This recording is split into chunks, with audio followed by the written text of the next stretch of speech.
Oh, yeah. What is up, everybody? Your boy E-Man from the Average Joe Sports Talk Podcast alongside the homie and always Jim from the Fan in the Van podcast.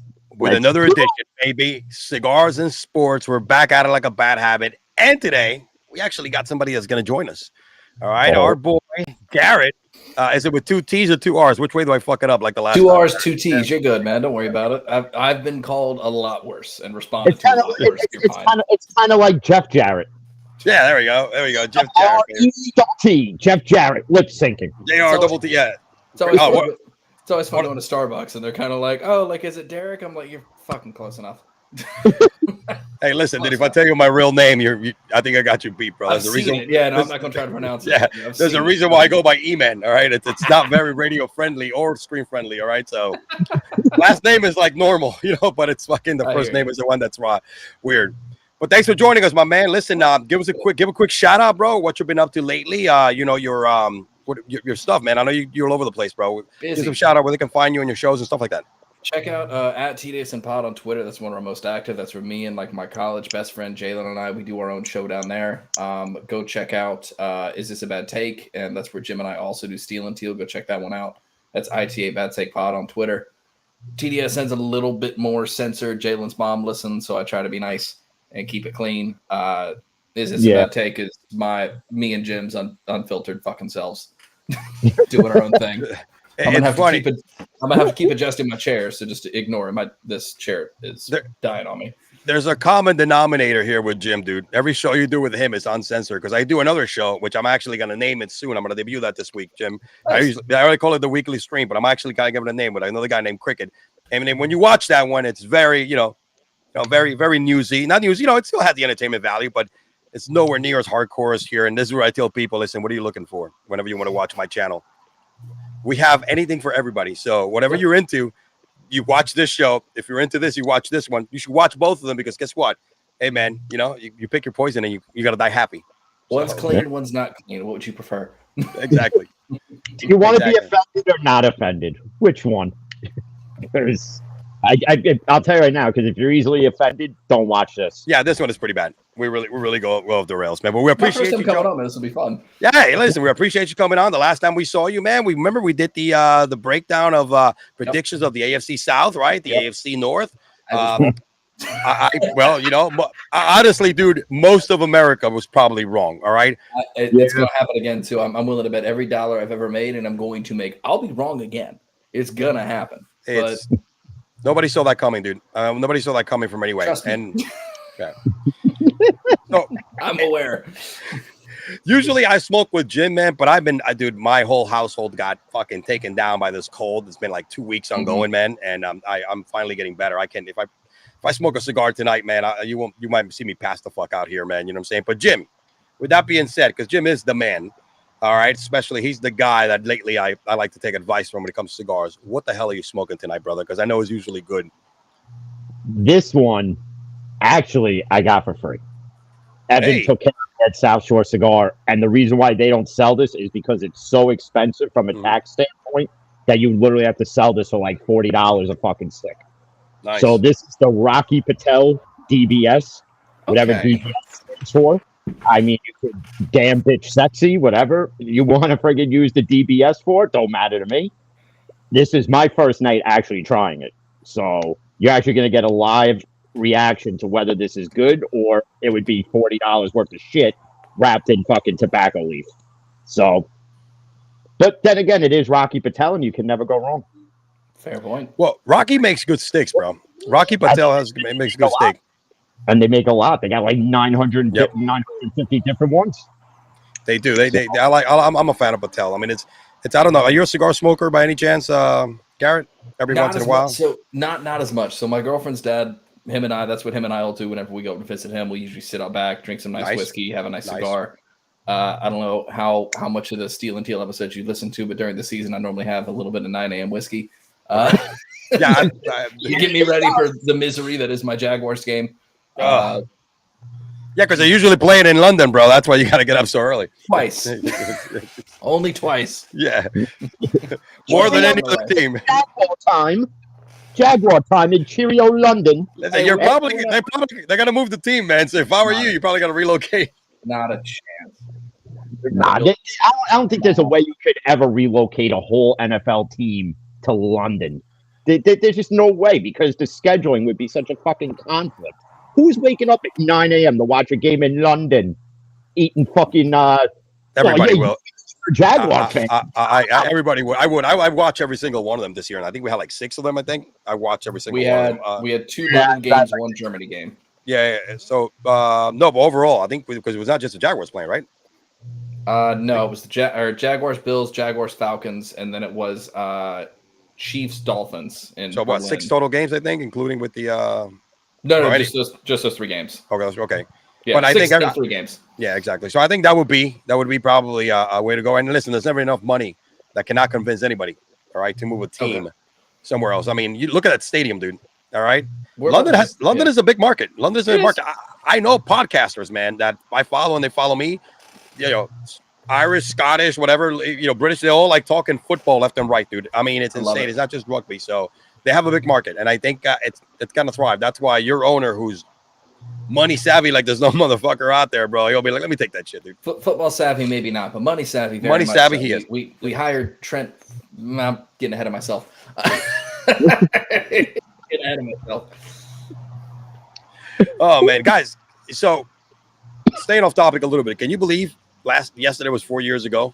Kobe was taken from us, bro. Kobe and Gigi, man. I mean, nuts, bro. I talk about it and I get goosebumps, right? I'm not, I'm a basketball fan as well. Mm-hmm. I was a fan of Kobe because the heir apparent to Michael Jordan, but mostly because the way that guy the way he lived his life, man. That dude was a fucking workaholic. I mean, and he portrayed perfection when he needed to. Always gave it 100%. Worked harder than any player on that team. A lot of Jordan-esque on him, man. And even after the fact, man, the guy did a lot of things after basketball, right? You know, he spent a lot of time with his kids, which is always the biggest important part. He was a good father.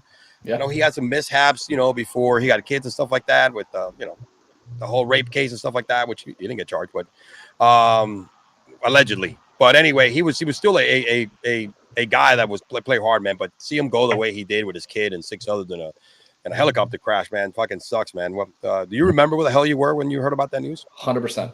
I was in. So as you can see to my left here, I collect records, and that's something my girlfriend and I have been doing for a while now. We were living in Columbia, Missouri, and there's this app where you can catalog everything you have, basically. So I was helping set hers up. So I was sitting on the floor typing out a bunch of stuff, and I see the Bleacher Report notification go off, and yeah, I remember where I was and exactly what I was doing. Jalen and I were talking about this last night when we were recording. It's nuts, man. It's 4 years already. It's crazy, man. Yeah. I think Gigi would have been a senior in high school, or she would have been like, I think they were showing her whole team. The ones that, that she used to play with, they were all in grad night or something like that. I mean, it sucks, man. Mm-hmm. I mean,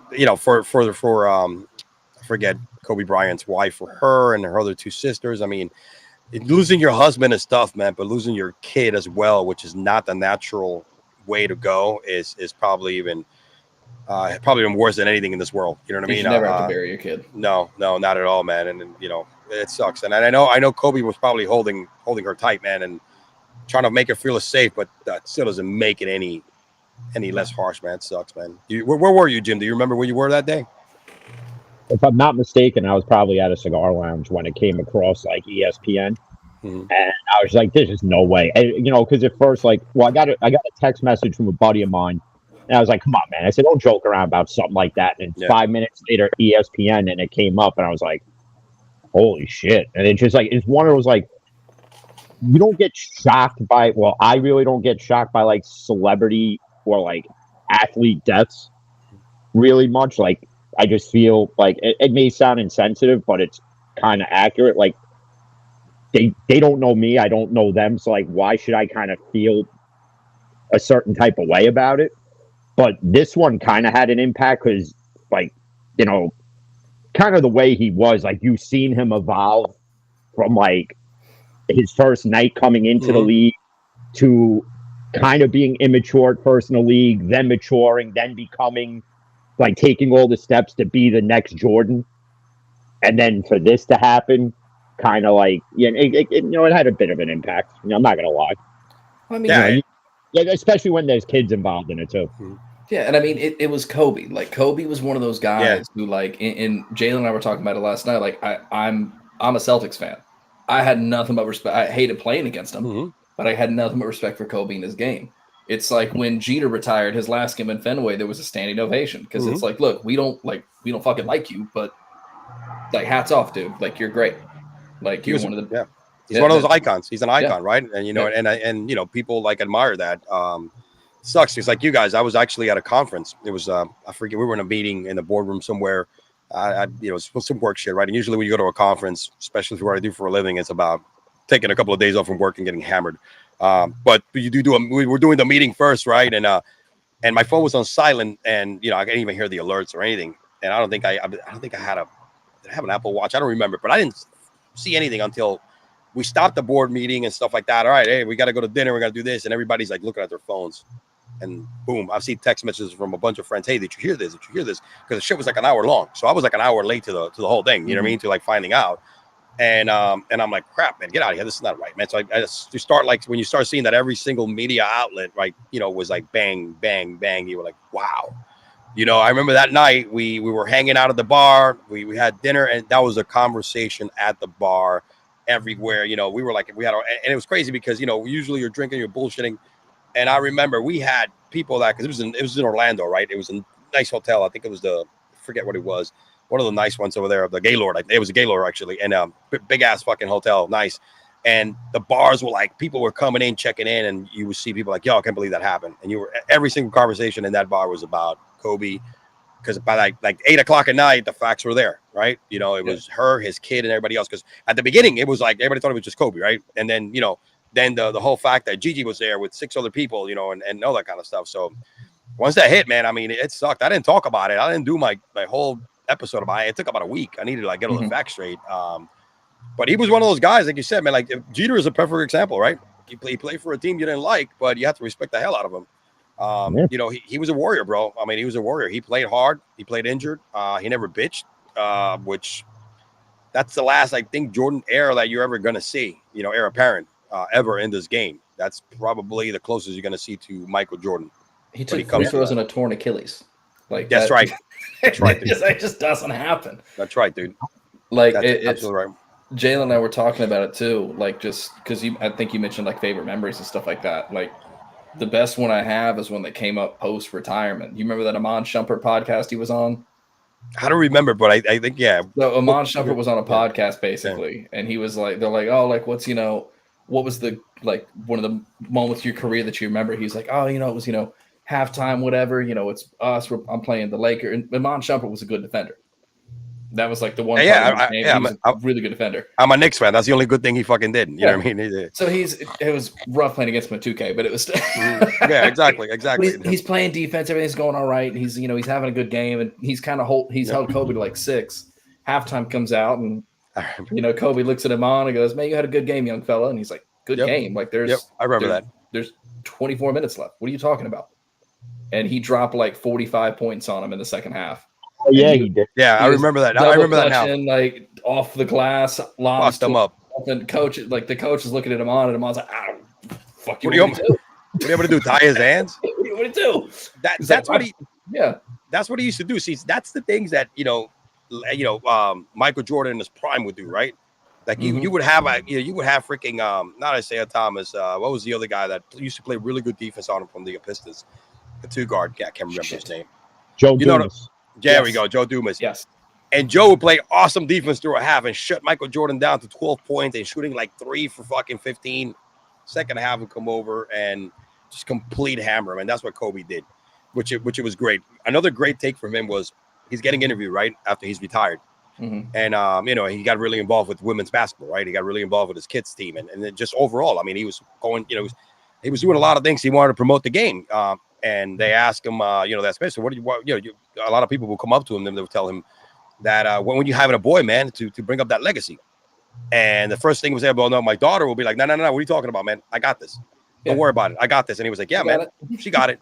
She got it. I don't need a boy. She's gonna go ahead and continue my legacy. So it was I mean, dude, man, shit, man. I would love to see what Kobe 4 years now and his daughter playing ball and what he's been up to, because he was an entrepreneur as well. Had a line. I think he probably would end up owning a team, or being something in the front office. I would love to see, man, his career just keep going post basketball, because he was just doing some special shit, man, in just a short time after basketball, and it's gone too soon. There were guys who would call him up even when he was retired. They're like, hey man, like, help me out. And they'd send him some tape, and he was like, all right, do this, this, this, and this, and keep working on it. Then he'd start working on it and start working. Like Kobe was he was always that guy. Like it's especially too, like, an aspect that I feel like is severely underrated. He's one of the only people I know who could rival Bird in trash talk. Yeah, it's true. Like he's like, all right, here's what I'm gonna do. I'm gonna do this, this, this, and this. There's not a thing you can do to stop it. And he would just do it. Like, that's just how it's crazy. You don't see that as much now. Like, he had a little bit of Larry Bird in him. Remember, Larry Bird would do that shit in the 80s, man. Now, listen, I'm going to go hit the shit off the bank. All right, I'm going to fake left, and I'm going to pull right. I'm going to pull up and hit it off the bank shot, and that's what he would do all the fucking time. Right in your face, and I'm going to win it. Yeah. I'm going to play this whole game left-handed. Yeah, exactly. Guys, I'm going to play the whole game left-handed. I'm going to drop 40 doing it. I mean, fucking A. Kobe would do that, man. That's what he did. He would talk smack and back it up, man. So, again, man, gone too soon, man. Kobe was the man, bro. I honestly, look, I'm not because I'm biased, and I know LeBron, everybody likes LeBron. He's the second greatest player of all time. He ain't the fucking greatest Laker, though. It's definitely Kobe, but no. Up to this point, man, I personal favor from personal bias, he's my number second player of all time to me. You know what I mean? Just as a personal bias, not because he's not here and I'm trying to, blow smoke at his ass. That's just, I've always felt that because he has something that LeBron wishes he's had, the killer instinct. All right. I mean, the thing too with, like, and no disrespect towards LeBron, like he's statistically, bro. To me, I call him the best statistical fucking player, stats sheet stuffer that the game has ever seen. Yeah, because he's taken durability and longevity, all right, and put those numbers together. Nobody is ever going to do that. I'm on to that. No, but sure. That's not doesn't make you the best player of all time. I mean, I guess to that point, he gets compared to like Albert Pujols, who is the most recent person at 700, and he's going to be probably the last person to do it for at least the next 15 years.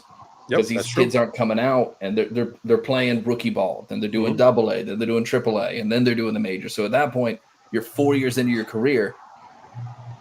You got to be on a stupid straight. Like Aaron Judge, I think, isn't even on pace to hit 700. No, he's not. He'd have to play till he's like what, 38, 40 years old or something like that to hit 700. He'll be done by then. He's 48 to do that. And none of these guys are going to play that late anymore. The contracts are so rich, and so you make so much money early on that 35, 36, 37 is the most you're going to play. So, well, it's like, and that's like, speaking of rich contracts, you got Shohei. Like, Shohei doing the right thing and, taking that contract and making it all payable at the end of his contract. He's going to be done in 10 years. And then at that point, the best example of not my fucking problem. Yep. So he's smart because he's probably making another 20 million in endorsements, you know what I'm saying, per year, which you got now. So here's my 2 million from this contract now. Here's 25. I mean, dude, his financial corner, his team is fucking the best, bro. I mean, it's like he makes Bobby Bonilla's Contra look like a fucking game of dominoes. You know what I'm saying, dude? Compared to this shit. So Shohei Ohtani Day is going to be a fun time every year. It is for like the next 50 fucking years after his career, bro. We're all going to be dead, or our kids going to be grandparents, bro. And guess what, man? They're but at least we get to live through part of another fucking deferred contract era. At least, Bobby Bonilla Day. You got Ken Griffey Jr. Day, and now you got Shohei Ohtani Day. In 10 years, it's going to be sweet. But going back to like the Jordan Kobe thing, in my debate, when people have always debated me whether it's Jordan or LeBron as the greatest of all time, I've always asked the question, and yet nobody could ever give an honest answer, why they always leave Kobe out of the equation. Like, why would you leave the guy who played just like Jordan out of the debate? Because to me, like, and I've done episodes on it. I'm like, it's like 1A and 1B, and LeBron's not even around the block yet, knocking at the door to be considered the greatest of all time. I'm sorry, but he's not. Yeah, and when it comes to winning, he did it without Shaq twice. All right, Paul Gasol was a good player, right? Paul Gasol was a good player. Lamar Odom was a good player, but none of these guys were fucking MVPs. Okay, what LeBron couldn't do. Kobe got people to come play with him and hitch their star to his wagon. Guys like KD and LeBron had to go elsewhere with already made players to win their championship. Then LeBron had to come back to Cleveland and steal the thunder away from Kyrie. And everyone's like, oh, LeBron won us the chip in Cleveland. No, bitch, because who took that game-winning three? Kyrie. Wasn't LeBron. Everybody shits on Kyrie for that. It was Mr. Kyrie. I've been bounced around the league more than friggin' Kendall Jenner's been.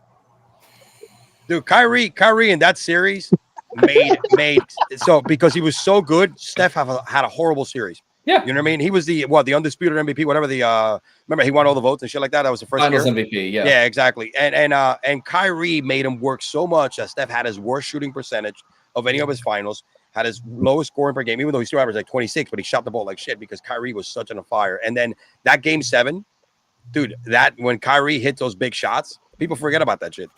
I mean, look what happened the year before. Kyrie wasn't there, or Kevin Love. Guess what, man? they got bounced 4-2. So yeah. All right, guys, let's move on to why don't we talk a little more about our buddy here, Clam Chowder Boy, Bill Belichick, man. Can you believe they hired somebody else and the Falcons to hire somebody else instead of him? Oh, well, I can't believe it. What do you I do want to touch on one thing before we get into that because I just did the math. 14 more years at Judge's current rate to hit 700. Oh, wow. Nah, he ain't gonna play that long. Judge's gonna play like 8 more years and you're done. Yeah. He's gonna finish his contract. Anyways, yeah, no, I'm not shocked that he didn't get the gig. And I know he wants to coach again, but I also know that he was doing the smart thing by not going to like the Chargers, like Jim Harbaugh, because you want to talk about a team that's in salary cap hell. They're $44 million over the cap. They're about to have to blow that team up, and that's going to be so much fun to watch. Yeah, it's but you know what?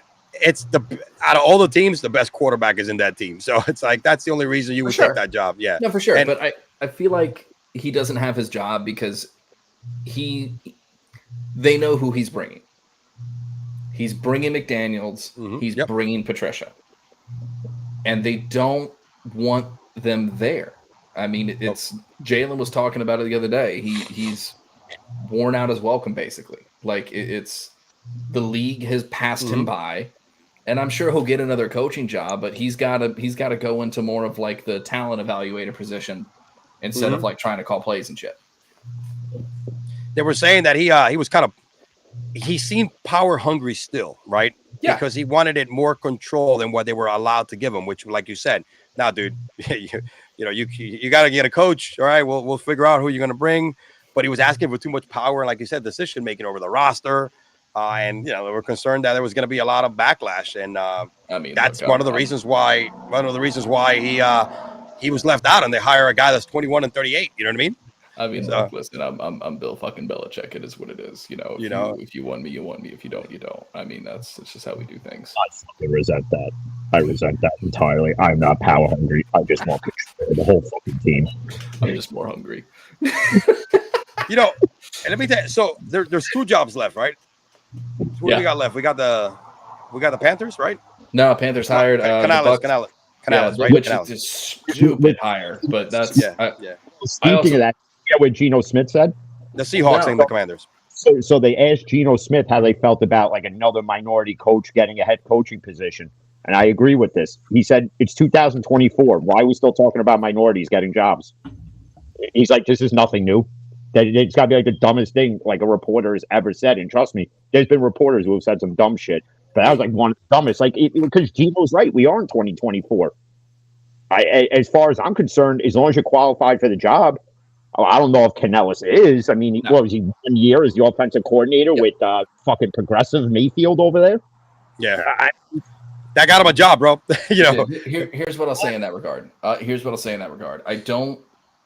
I get what he's saying, but also after all the stuff that's come out, I mean, for the longest time, this has been a good old boys club, basically, for a very, very, very long time. And then you get situations like what happened with Brian Flores. And but that was unproven, though, bro. None of that shit was. I'm just saying. None of that shit was. He was full of shit, dude. Flores is a bad example. He was full of shit. Here's what I'm saying. And here's the Latino in the room saying it. You know what I mean? What I'm saying is when you have stuff like that in the media cycle, of course that question's going to come up. That's what I mean by the question getting asked. Yeah. Now I wasn't there. I don't know. I'm fucking Wonder Bread, man. All I know is that look, and the good thing about Gino, right, is that now everybody's getting it more, right? I mean, at one point we got to stop that shit, right? Because it just doesn't promote the right message, and it just keeps putting the individuals who don't look like you said, like the good old boy club, right? Hesitant to apply because they're gonna think I'm not gonna get hired. When we keep putting this shit up there, look, another great example who said, Todd Bowles. Todd Bowles had the same question. I said, listen, guys. I didn't get hired because of my color, man. I got hired because the guy that I worked for before retired. And guess what? I busted my ass, right? We stopped talking about this shit right now. Look, I got hired because of my qualifications. It's a whole thing. And the whole thing why, and I think Brian Flores opened up that light because he went in there guns blazing without really proof because he didn't go nowhere. Because at the end of the day, dude, as a Giants fan, I'm glad that hired Brian Dable.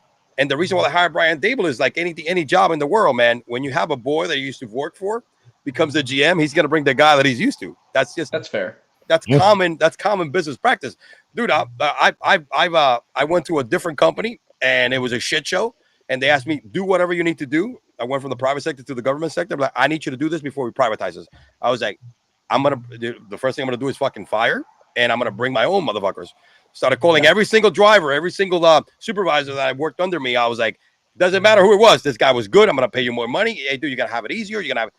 And I bring my people. Guess what, dude? 9 years later, I'm like, they're gonna build a statue of me in this fucking place. You know what I mean? So that's kind of what it was. But I think Gino. I think everybody's getting to that point that they're getting tired of hearing that shit. That's I think what Gino's point. Because I also feel like they weren't hired, and like you said, they weren't hired because of that. Gerard Mayo, Raheem Morris, and then dude, Gerard Mayo had the job last year when they told him this is Bill's last year. Gerard Mayo's different because. Antonio Pierce is the other guy. That was already in his contract. I think that was in Mayo's contract that whenever Bill walks away, you're the heir apparent. It doesn't matter whether it's this year, next year, or if it's friggin' another 20 years of sleeveless fucking hoodies and chowder stains. It didn't matter. Gerard Mayo was always the heir apparent to this position, which meant Gerard Mayo, as long as this took, was going to be there no matter how bad the Patriots got. And every one of the motherfuckers earned it too, which is hell yeah, man. Look, listen, and the good thing about Gerard Mayo, hey, the Patriots were like, yo, we're gonna give you the fucking clause in the contract because thank God it's not Josh McDaniel. You know what I mean? He's gonna get another fucking job, and you know he is too. And I don't know why he's gonna get another fucking job. As a coordinator, he will. Not as a head coach. I think head coach, he is done. Oh, he's 0 for 2. Yeah, he is done. He's got to get another. What was it? What was the guy with the crazy eyes from Miami, and then he coached the Jets? Shit, Gase. Yeah, Adam Gase. Dude, he got a coordinator job after he fucked everything up with both teams. Old smelling salts Gase himself. There you go. You remember that video? He just no. So it's funny. Here's the interesting story, right? I'm gonna give you the name of the top coaches left. Only the tops. There's a bunch of other coordinators and shit like that. But I'm gonna give you the common names that are still out there, right? Of course, Bill, Mike Bravel. Yeah. Believe it or not, Pete Carroll, as a consultant role that he still is, he still can coach for another team. Pete Carroll came out and said, just because I was forced out don't mean I retired. Exactly. So don't be surprised if maybe you see him in Washington. Seahawks and the Commanders. I mean, Ben Johnson's going to Washington. You think so? I think there's already rumors. That's the enemy. Come on. There's already rumors of that coming out where they've talked about how they want to hire Ben Johnson, and they're waiting until after either the playoffs or the Super Bowl to make their announcement. Okay. I've been seeing that kind of spin around. I don't know how true it is, but that's what I've been seeing kind of float around is that Ben Johnson's getting the Commander's job, which is bullshit because I feel like EB has earned it. I think EB has earned it. There has to be something with EB, man, that I know he has a tough demeanor, right? He's a guy, a no-nonsense motherfucker. He's like a Tom Coughlin, right?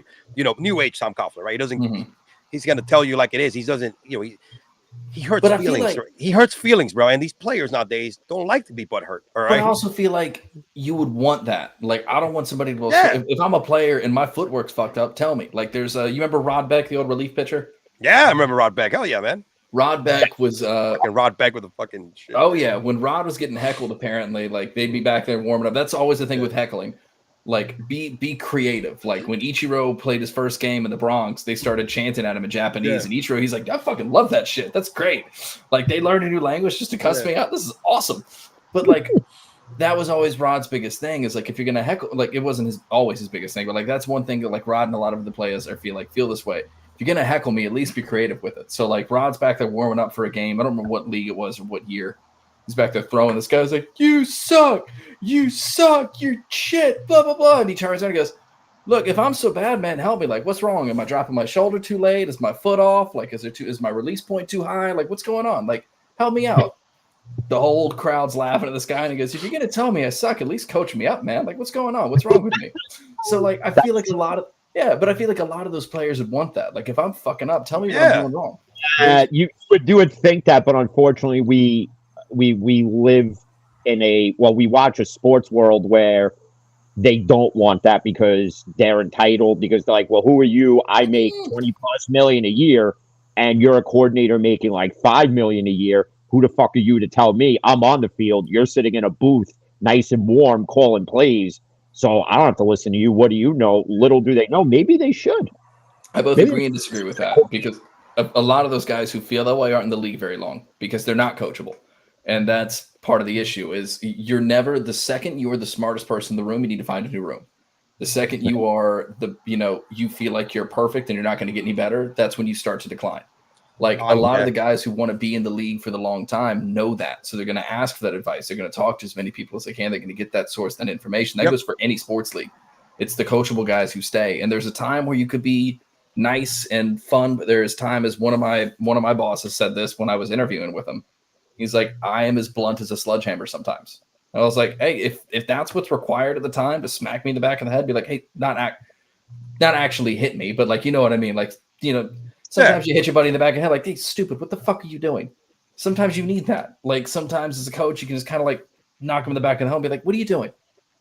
Absolutely. No, and I'm telling you, EB right now I hope he doesn't get the short end of the stick, but it looks like it's going to be that way, because if not, they would have given him the job already. You know what I mean? But obviously it's not going to happen.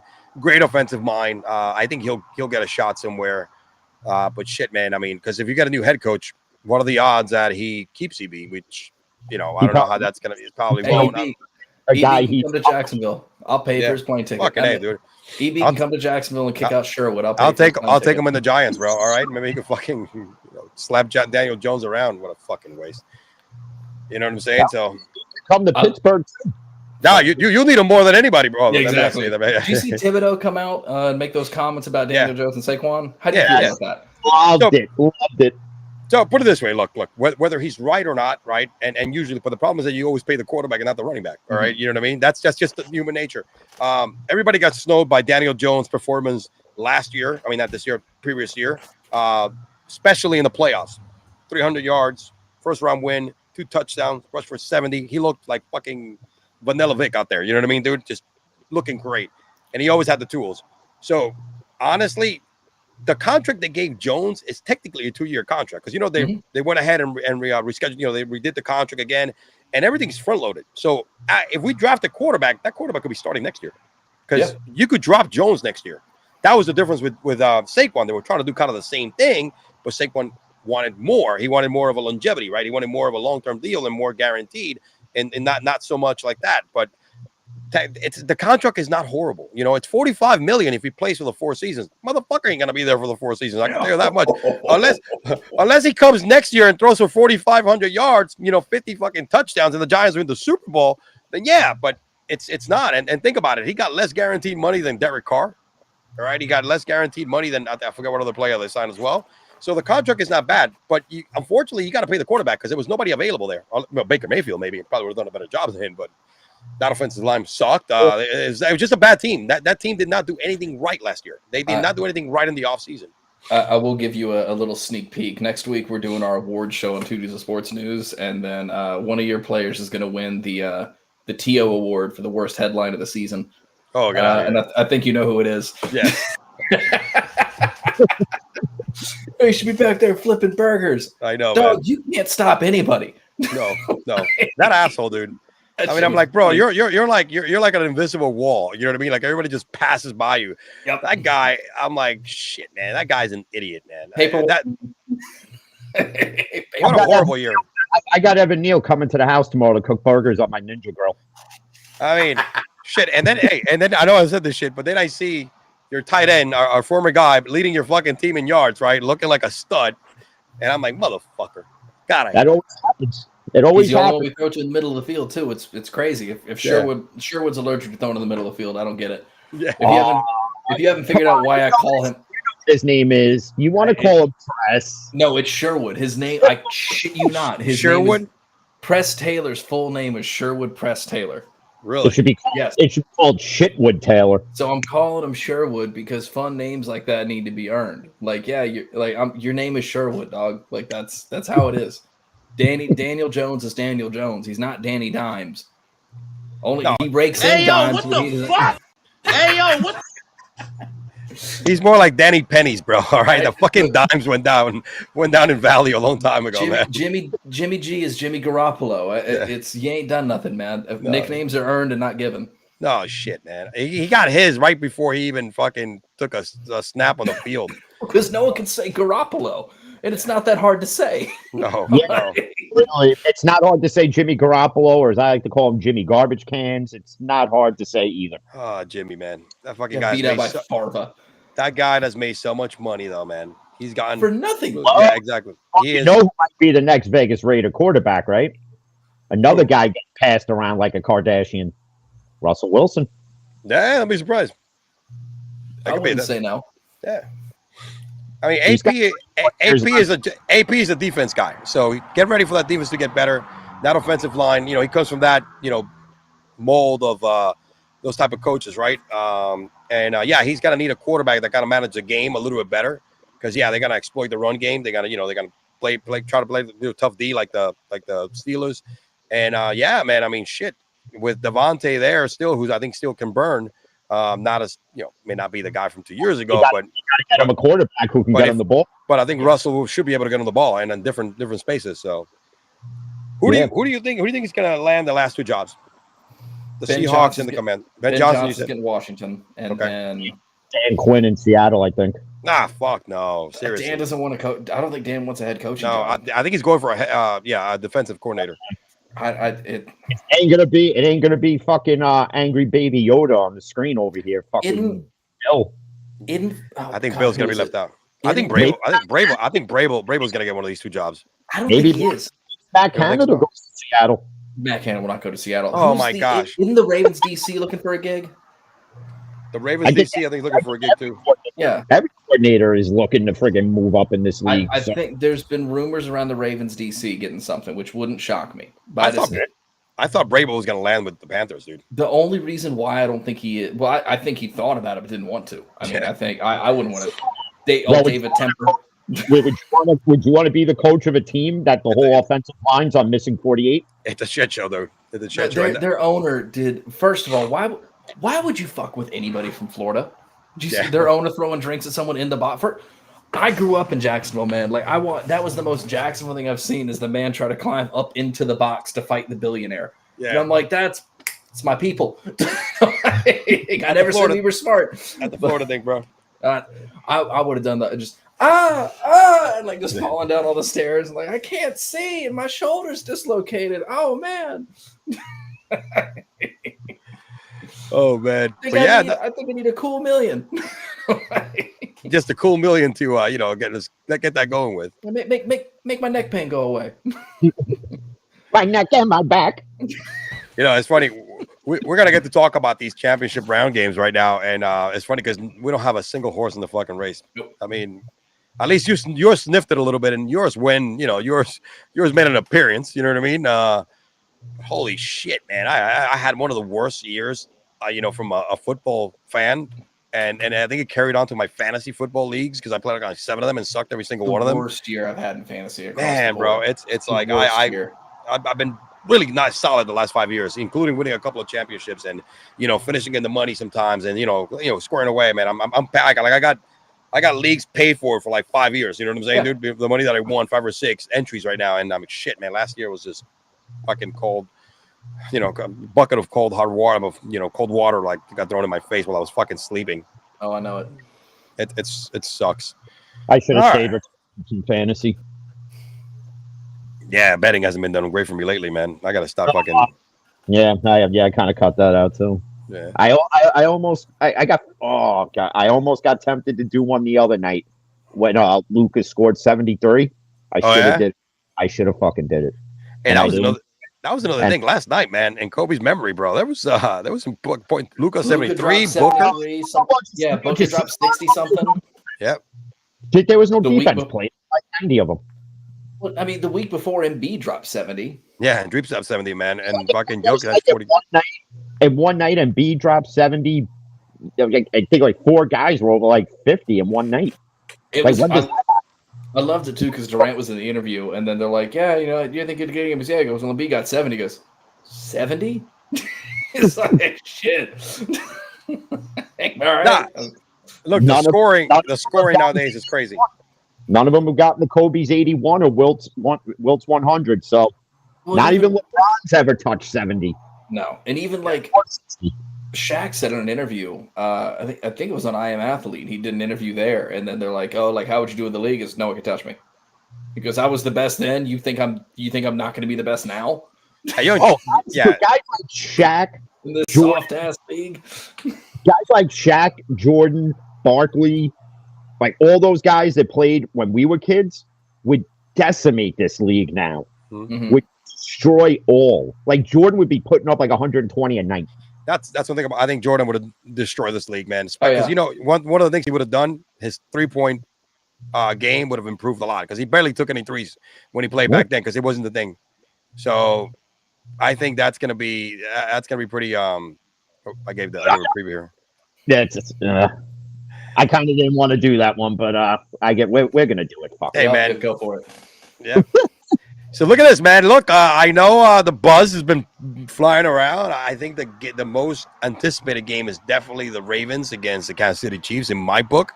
It's where I see the most interest. We got the Lions, who's everybody is loving the Cinderella story, and Goff is getting another shot at it. And then you got the 49ers, who, listen, dude, they are do or die because that team's going to be dismantled. They got so many free agents, right? They're in cap hell next year. So it's like, that's it, dude. You've had the team to do it now. Like in last year, when they got to this point, it was a shame that Purdy went down because I think that would have been a completely different game. Absolutely. They showed it.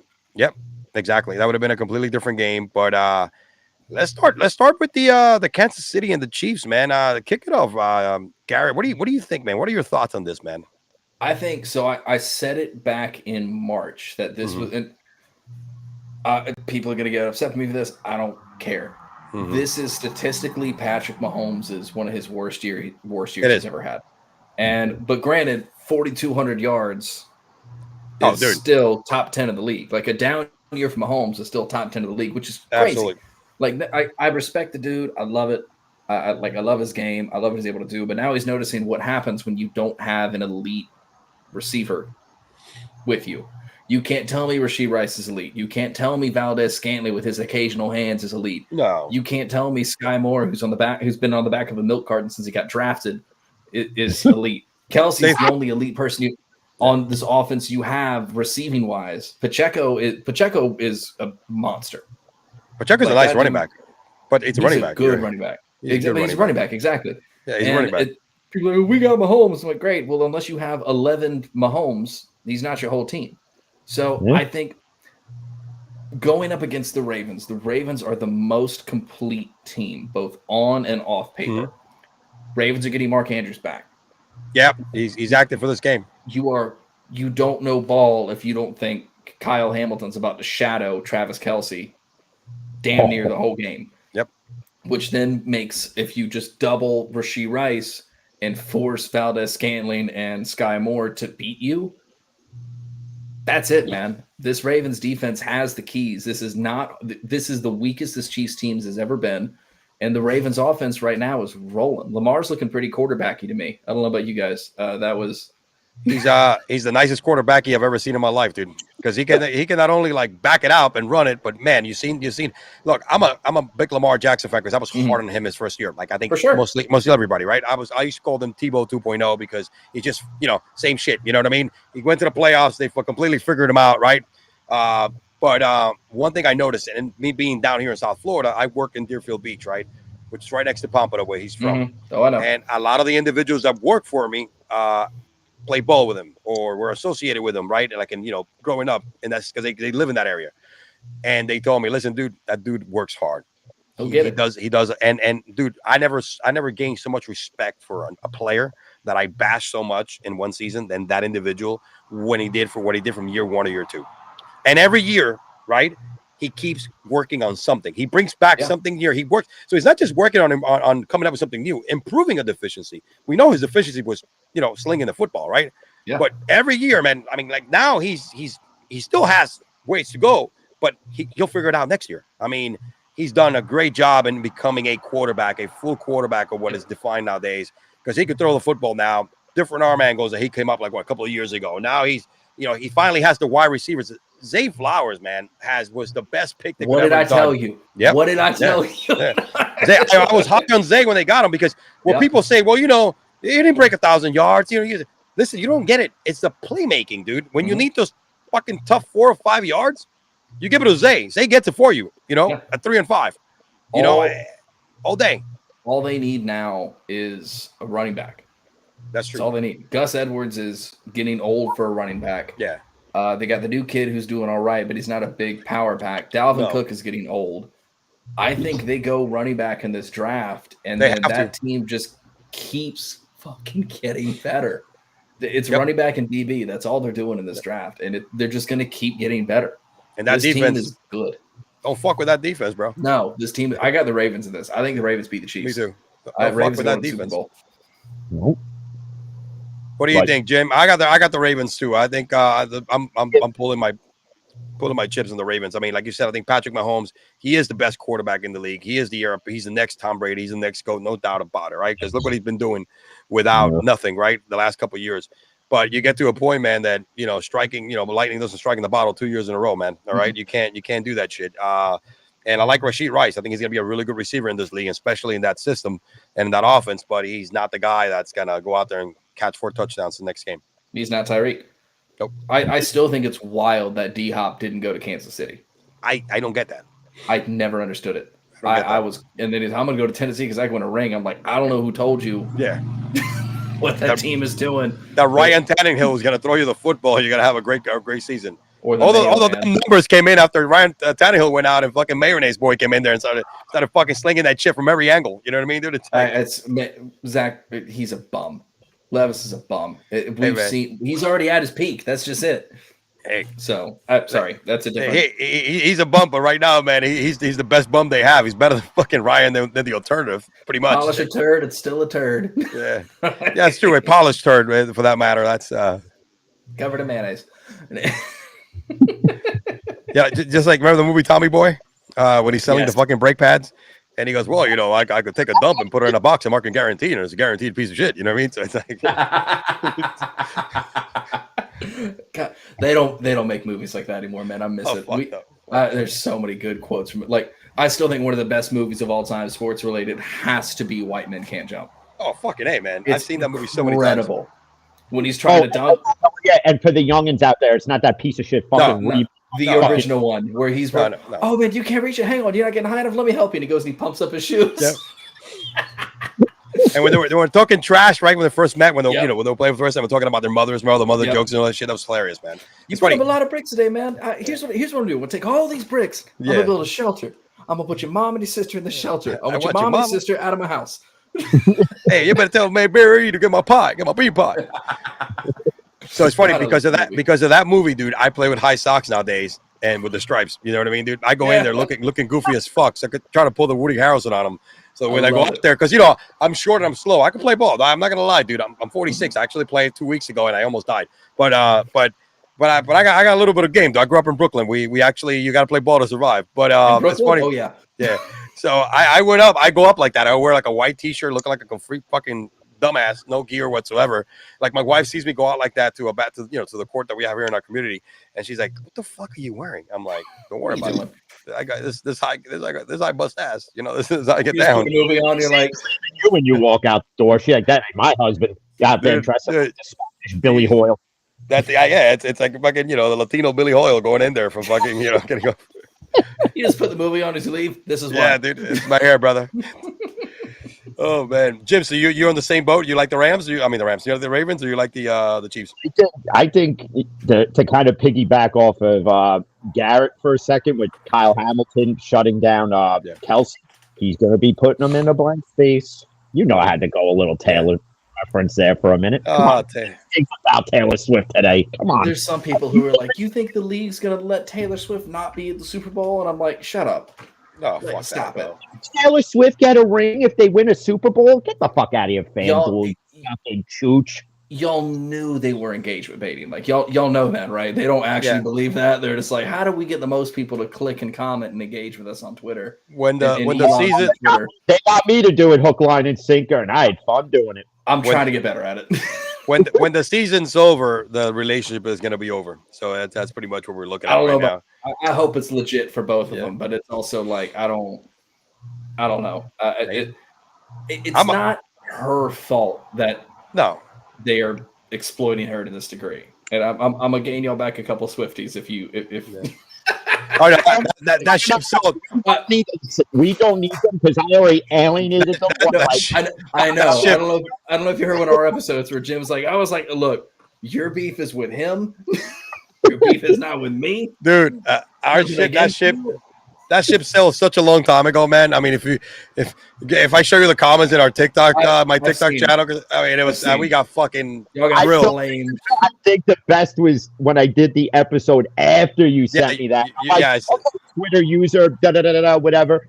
Oh yeah, you're a fucking moron. I don't do it like for Jim to go off on all this shit, dude. But I sent it to him so you can see it, and then Jim just fucking takes it and fucking makes a whole episode out of it. You know what I mean? It's like. You got to know my demeanor at this point. I know. I am running with it. It's like Browns fans posting on Twitter. You say something like Deshaun Watson is begging for T. Higgins to sign in Cleveland. Why would T. Higgins want to sign in Cleveland? Oh, fuck out of here, man. He could go to Kansas City. Yeah. He could go anywhere. That's going to pay. He's coming here to play with Trevor. It's happening. He could go there. He could go to Jacksonville. He could pretty much go anywhere that's going to pay him because what money is Cleveland coming up with? You have $250 million sunk into an alleged, because on Steel and Teal we have to use legalese because Celino and Barnes is our biggest sponsor. Allegedly predator, alleged masseuse terrorist, and alleged everything else. You have all your money tied into him. So how are you going to pay fucking T. Higgins? Riddle me that, Browns fans who are sleeping with their cousins. People were flaming Deshaun Watson on some of his comments. They're like, I'm going to let you, we're going to train together. And everyone's like, T. Higgins, when he goes in to see how Deshaun's training, it's just like, what the fuck is this? Deshaun Watson's training is going on Google and then searching local Cleveland rub and tugs. Yeah, he's training with Mary and her 5 sisters. Yeah, pretty much is what you got going on a daily basis with him. It's, Robert Kraft go to the same spot? Yeah, actually, I think Robert Kraft, you know what? It's true because that's what they caught Robert Kraft in fucking Jupiter, Florida, dude. Oh, Bobby Kraft. Oh, shit, man. That wasn't even the intention. They see him go in and they're like, what the fuck? I mean, here's a guy in a Bentley, right, parking at a fucking shopping plaza, right, in the middle of the hood in fucking Jupiter, Florida. There's not a lot of hood in Jupiter, Florida because where he lives. There's a little bit. A little bit, but where he lives on the island, and you see him, I was like, everybody's gonna know it's a rich guy going to a rub and tug, right? You know what I mean? It's not, like he's going into like the fucking takeout, right, to get Chinese and go home and take on the way home. He got some Chinese. He got taken out. I mean, they took something out of him. It's you know what I mean? It was. You can't drive a car like that. I'll give Robert Kraft this. It gave him street cred in the hood. It did. No, Robert Kraft's legit, bro. You can't drive a car like that and not like in an area like where that car isn't prevalent. Like in where I live now, one of the store owners I work with, he has a Rolls, and he just drove it to work one day. His store is in the same shopping plaza as a USPS and a Piggly Wiggly. There's not a fucking Rolls that gets to sniff that parking lot. And I walked out the store. I see him leaving. I'm like, you have a Rolls? He goes, yeah. I'm like, why is it here? I'm like, why is it here? Leave it at home. Don't bring it here. What are you doing? You're asking for this to be gone. It's true. It's true. You're definitely asking for the attention. That's the only reason why you drive it in an area that you're not supposed to. Oh, man. It's just like the drug dealer who wants to be stupid enough to know that he's selling drugs by all the shit that he has. You know what I mean? It's like, hey, look at this.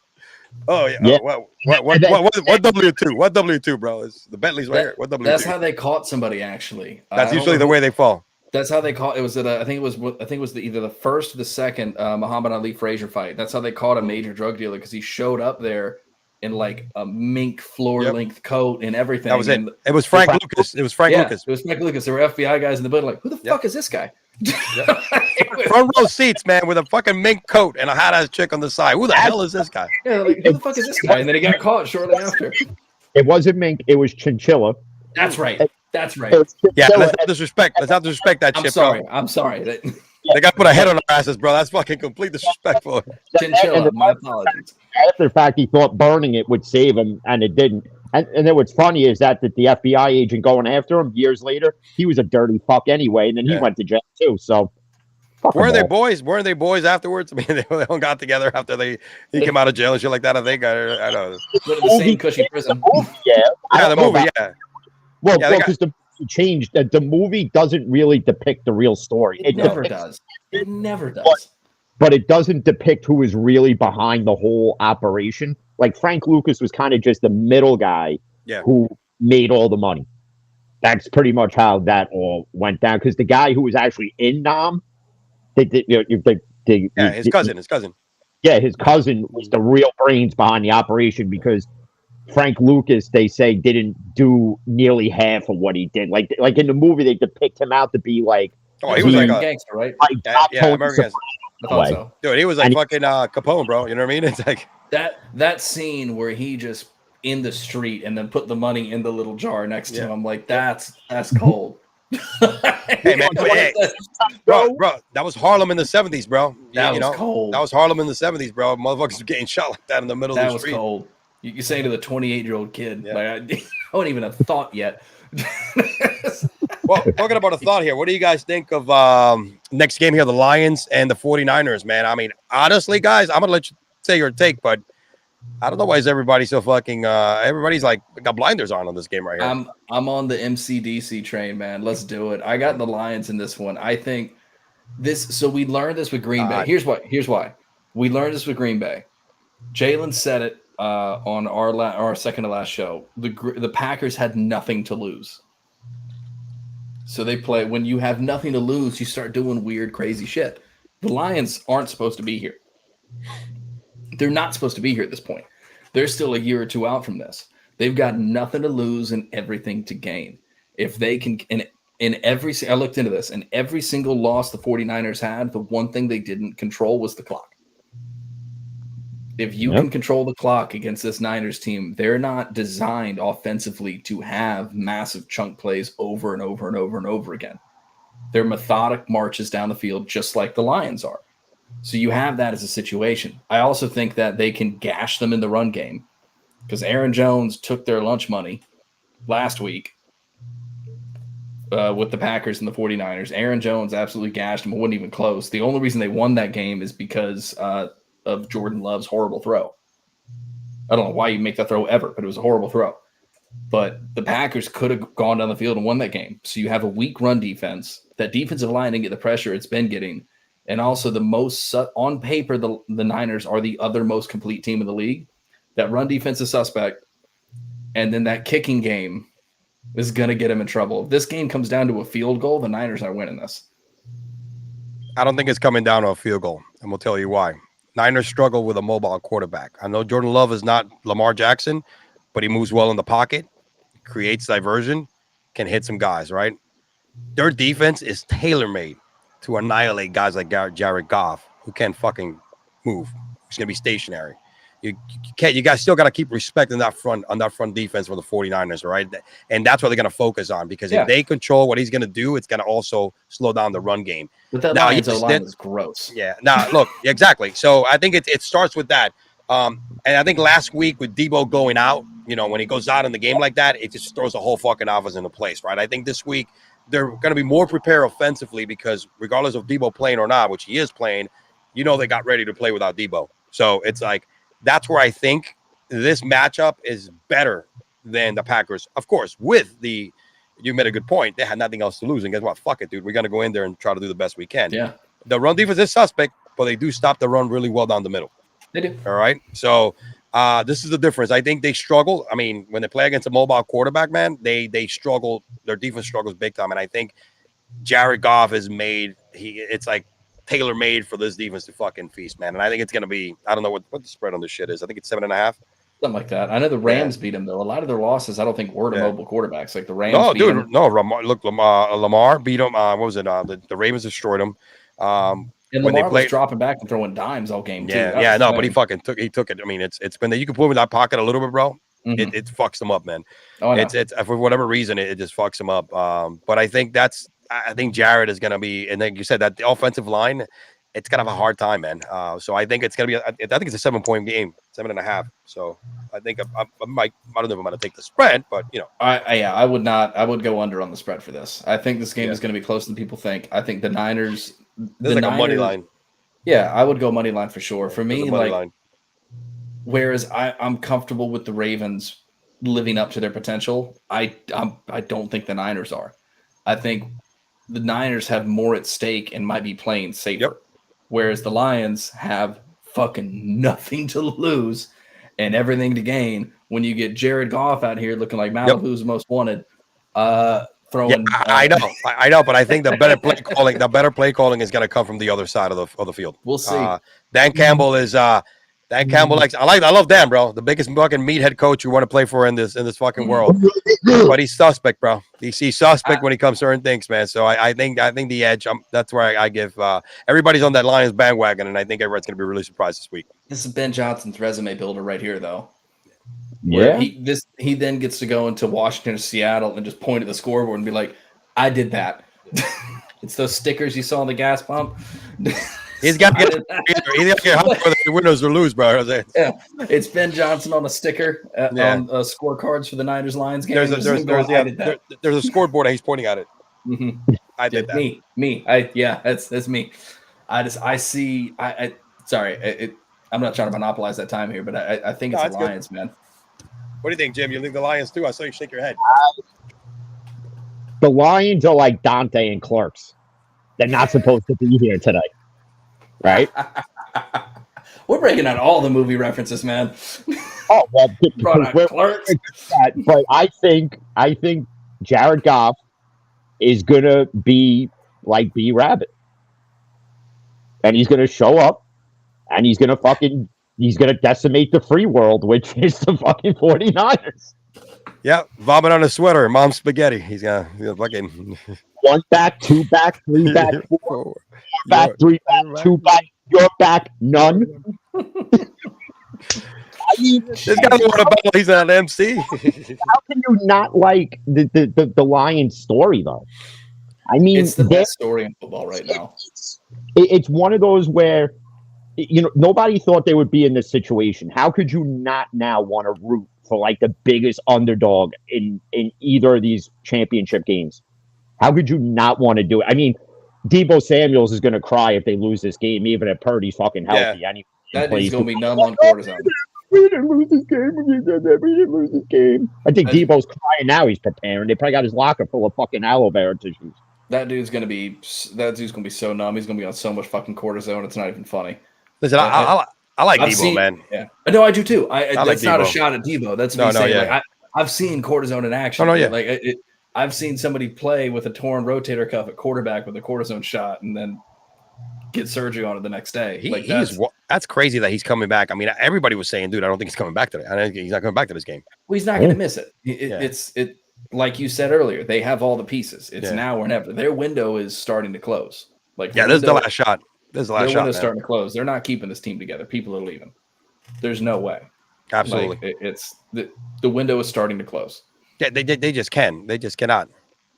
So I think they have the most to lose, and the Lions have the most to gain. And the Lions, I think that's going to be the downfall because I think Shanahan might be in his own head Because if he wins this game, he needs to win a Super Bowl to get over that 28-3 curse.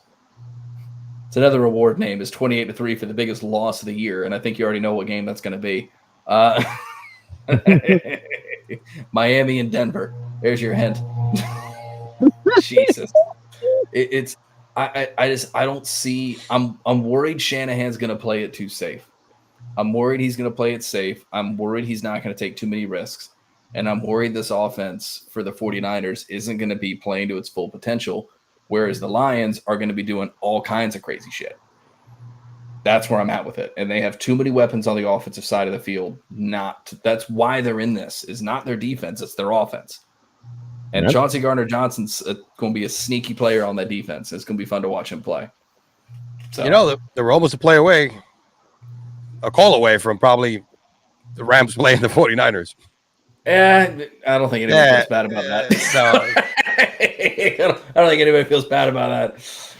Here, let me go ahead and staying on the Lions here. Let me go ahead and play you Jared Goff. I've gained a lot of respect for Jared Goff for sure. And this season, you know what I mean? It's absolutely. I mean, he's a guy that got shipped somewhere else. The other quarterback went to championship, right? Went to Super Bowl. He just sticks with it, man. And Glasgow turned this whole thing around that last season, you know what I'm saying, mid-season, and you knew this team was going to be much better this year. Yeah. But he's definitely Detroit through and through. Look what he said about Skip Bayless fucking comment. We're going to get to Skip Bayless later on, right? Frosted tips. It was fucking great, man. Let me go ahead and share that here. Malibu's most wanted going hard. Yeah, for real. Hold on a second. Let me get back over here. When I got to produce and talk at the same time, it gets a little slow. Don't worry about it. But it drives me nuts, man. Jalen said it best. They sent this man here to die. Yeah, they sent him to Detroit to die, and he said, "All right, bet." That's exactly right. Bet. Here's what we're gonna do. Most people like you, they fold. They fold after a couple of years. Yep. You know what I mean? They fold after a couple of years, and then you'll be like, "Whoa, shit, man." If they really wanted him to die, they should have sent him to fucking Cleveland. They should have sent him to the Jets. That's where all quarterbacks go to die.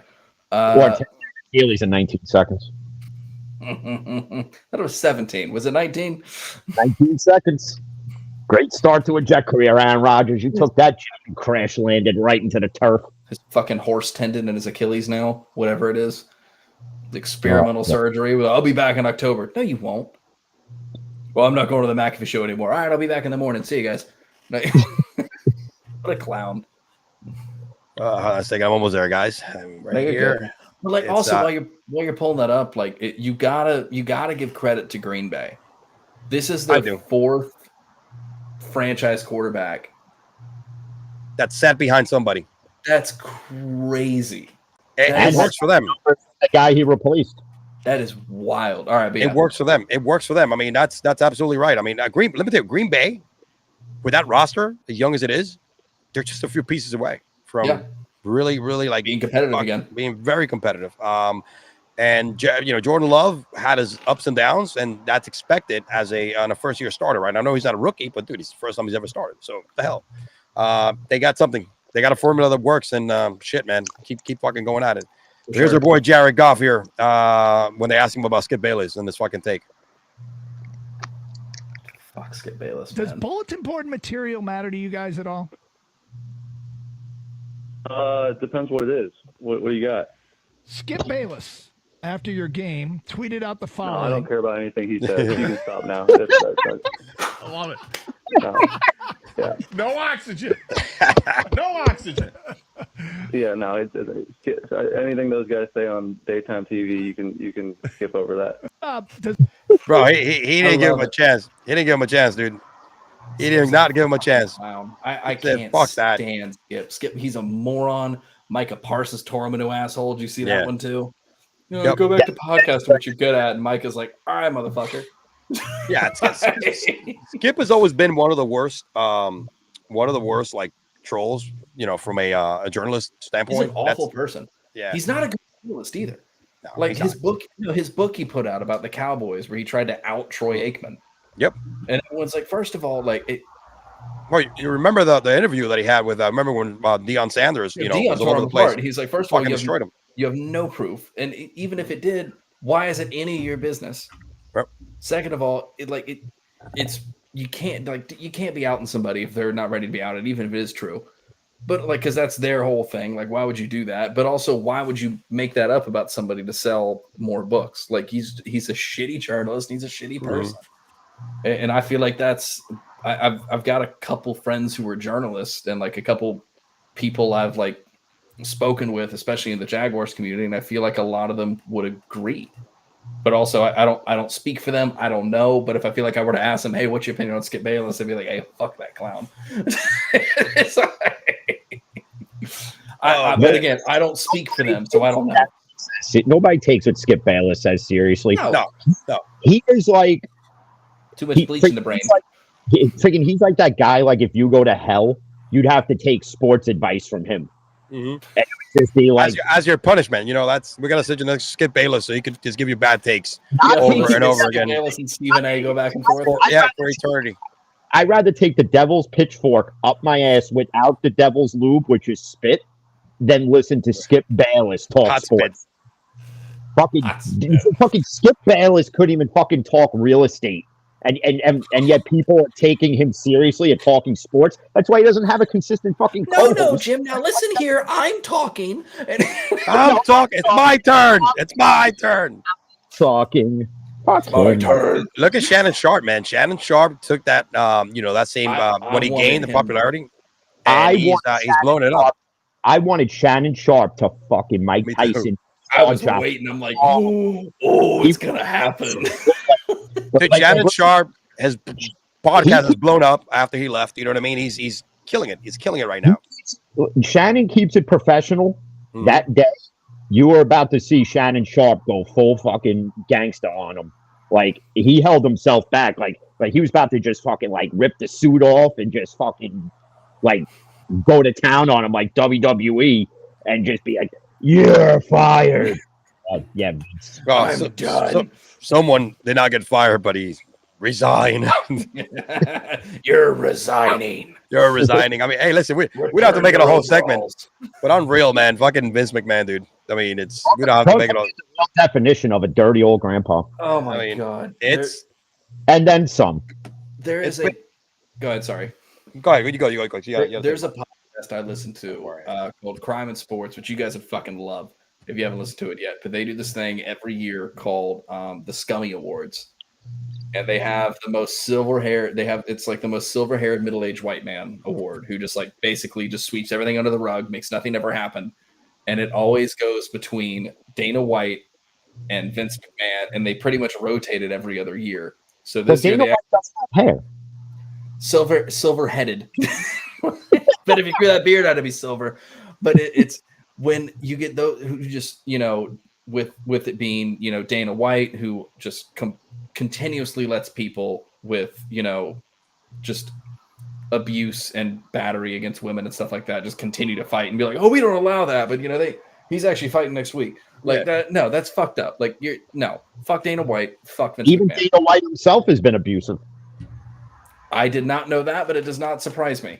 There was, I forget where it was, months ago, they were somewhere and he like smacks his wife or his girlfriend. I remember that. I do remember that. Yeah, that was earlier last year. I remember that. But like, just Vince McMahon is one of the scummiest fucking people on the face of the earth. Yeah, that right, Garrett. From a personal standpoint, yes. I mean, doesn't give a fuck, right? He's gonna do whatever he thinks he's gonna do because he has money. All the business aside and what he did for wrestling and all that shit. He's a fucking piece of shit, right? When it comes to that.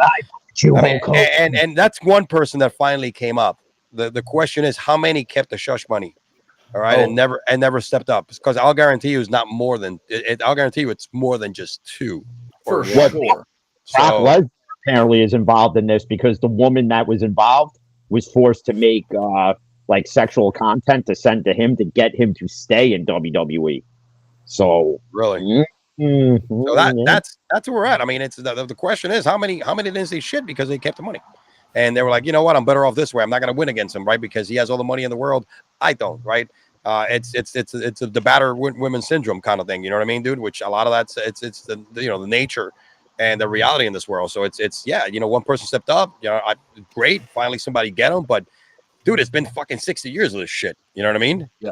Because the guy's what, like 80? You know, trust me. This is not the first time it's happened. Exactly. He's been doing this shit since he was in his early 20s, all right? You know what I'm saying? When he was out there fucking pulling ropes together and shit with his old man. You know what I mean? And every show. He's looking like J. Jonah Jameson right now. I want Spider-Man. Give me Spider-Man. Exactly.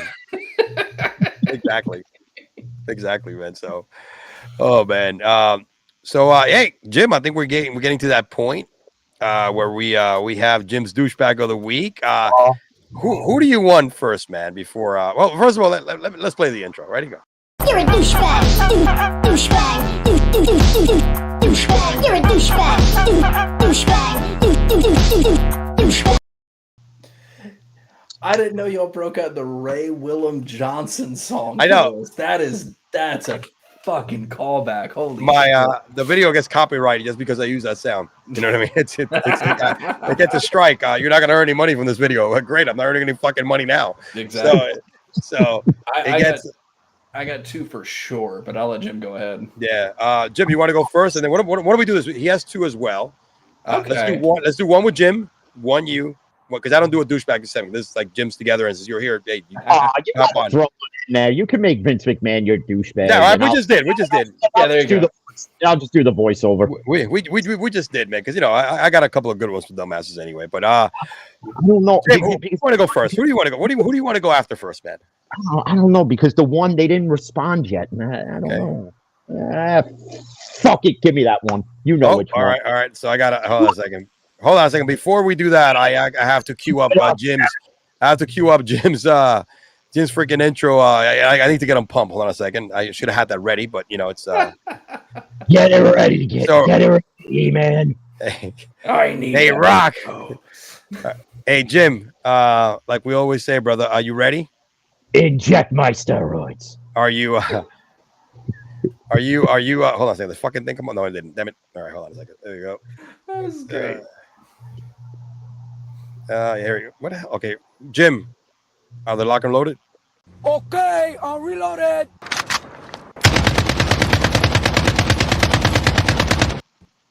Bang, bang, baby. Let's go. Let's get All it right. now. So we got to go. Jim's douchebag of the week, number one, before we hit the Gary. Oh, no, never mind. That's not it. Oh, the hell is this? You fucking chooch bags at San Giuseppe Cigars. Oh, you fucking assholes. My God, to think I used to support you fucks, and then you fucking sit there. Yeah, I'll send you the sample packet, and you circle jerk me around like I'm at the fucking massage parlors with fucking Kraft and Watson. Then you come out with this. It doesn't have anything to do with Steph Curry being on the cover of Cigar Aficionado. Cigar and sports with a concept. I know it's such a great concept. You want to know why? Because we're doing it. So if you want to do a cigar and sports concept, I got an idea. Hire us, and we'll fucking do it for you. Fucking chooch bag, you cocksuckers. I fucking unfollowed them and everything at this point. I will no longer buy a San Giuseppe cigar, even though I like them and I like the Jose Reyes cigars and the John Daly's. They have no loyalty to any lounge they put their fucking brand in, because they are a lost business from one. I'm not going to, well, you know who it is, but I'm not going to mention it because I don't think they want it mentioned as far as stuff that Dave told me. So I'm not going to mention it, but they've lost that. They've lost another one, and they're going to continue to lose it. I don't care how many past their prime fucking athletes you sign, like Larry Walker, Wade Boggs. Hell, you could fucking give Pedro Martinez his own cigar. I don't give a shit. Yeah, fucking Wade Boggs. Fucking Wade Boggs, the king of drinking and fucking burnt and dyeing his hair, burnt Sienna Brown, has his own cigar out now. So in typical Jim fashion, he went at them both on social media. So he did this post right here first, right here. Let me read that for you because kind of might be a little too small on the screen there. But he went. Okay. Yeah, he went on my camera, not on my screen. Yeah, he went on the he went on the freaking first he did your own without you and Jose Reyes, right? And Jim goes, the real Cigar and Sports will be back this Saturday. Not that bullshit someone posted and claimed by the comms because we've been doing it now. Put some respect on my name, put some respect on it. And then of course he decided to put their fucking right there, their own little cover. And Jim fired away again. Let me see here. I know it's an amazing concept that I came up with months ago, and we do it every other Saturday. So give my credit where credit is due. So you double down, Jim. You double down. Love it. You know Okay, I'll reload it.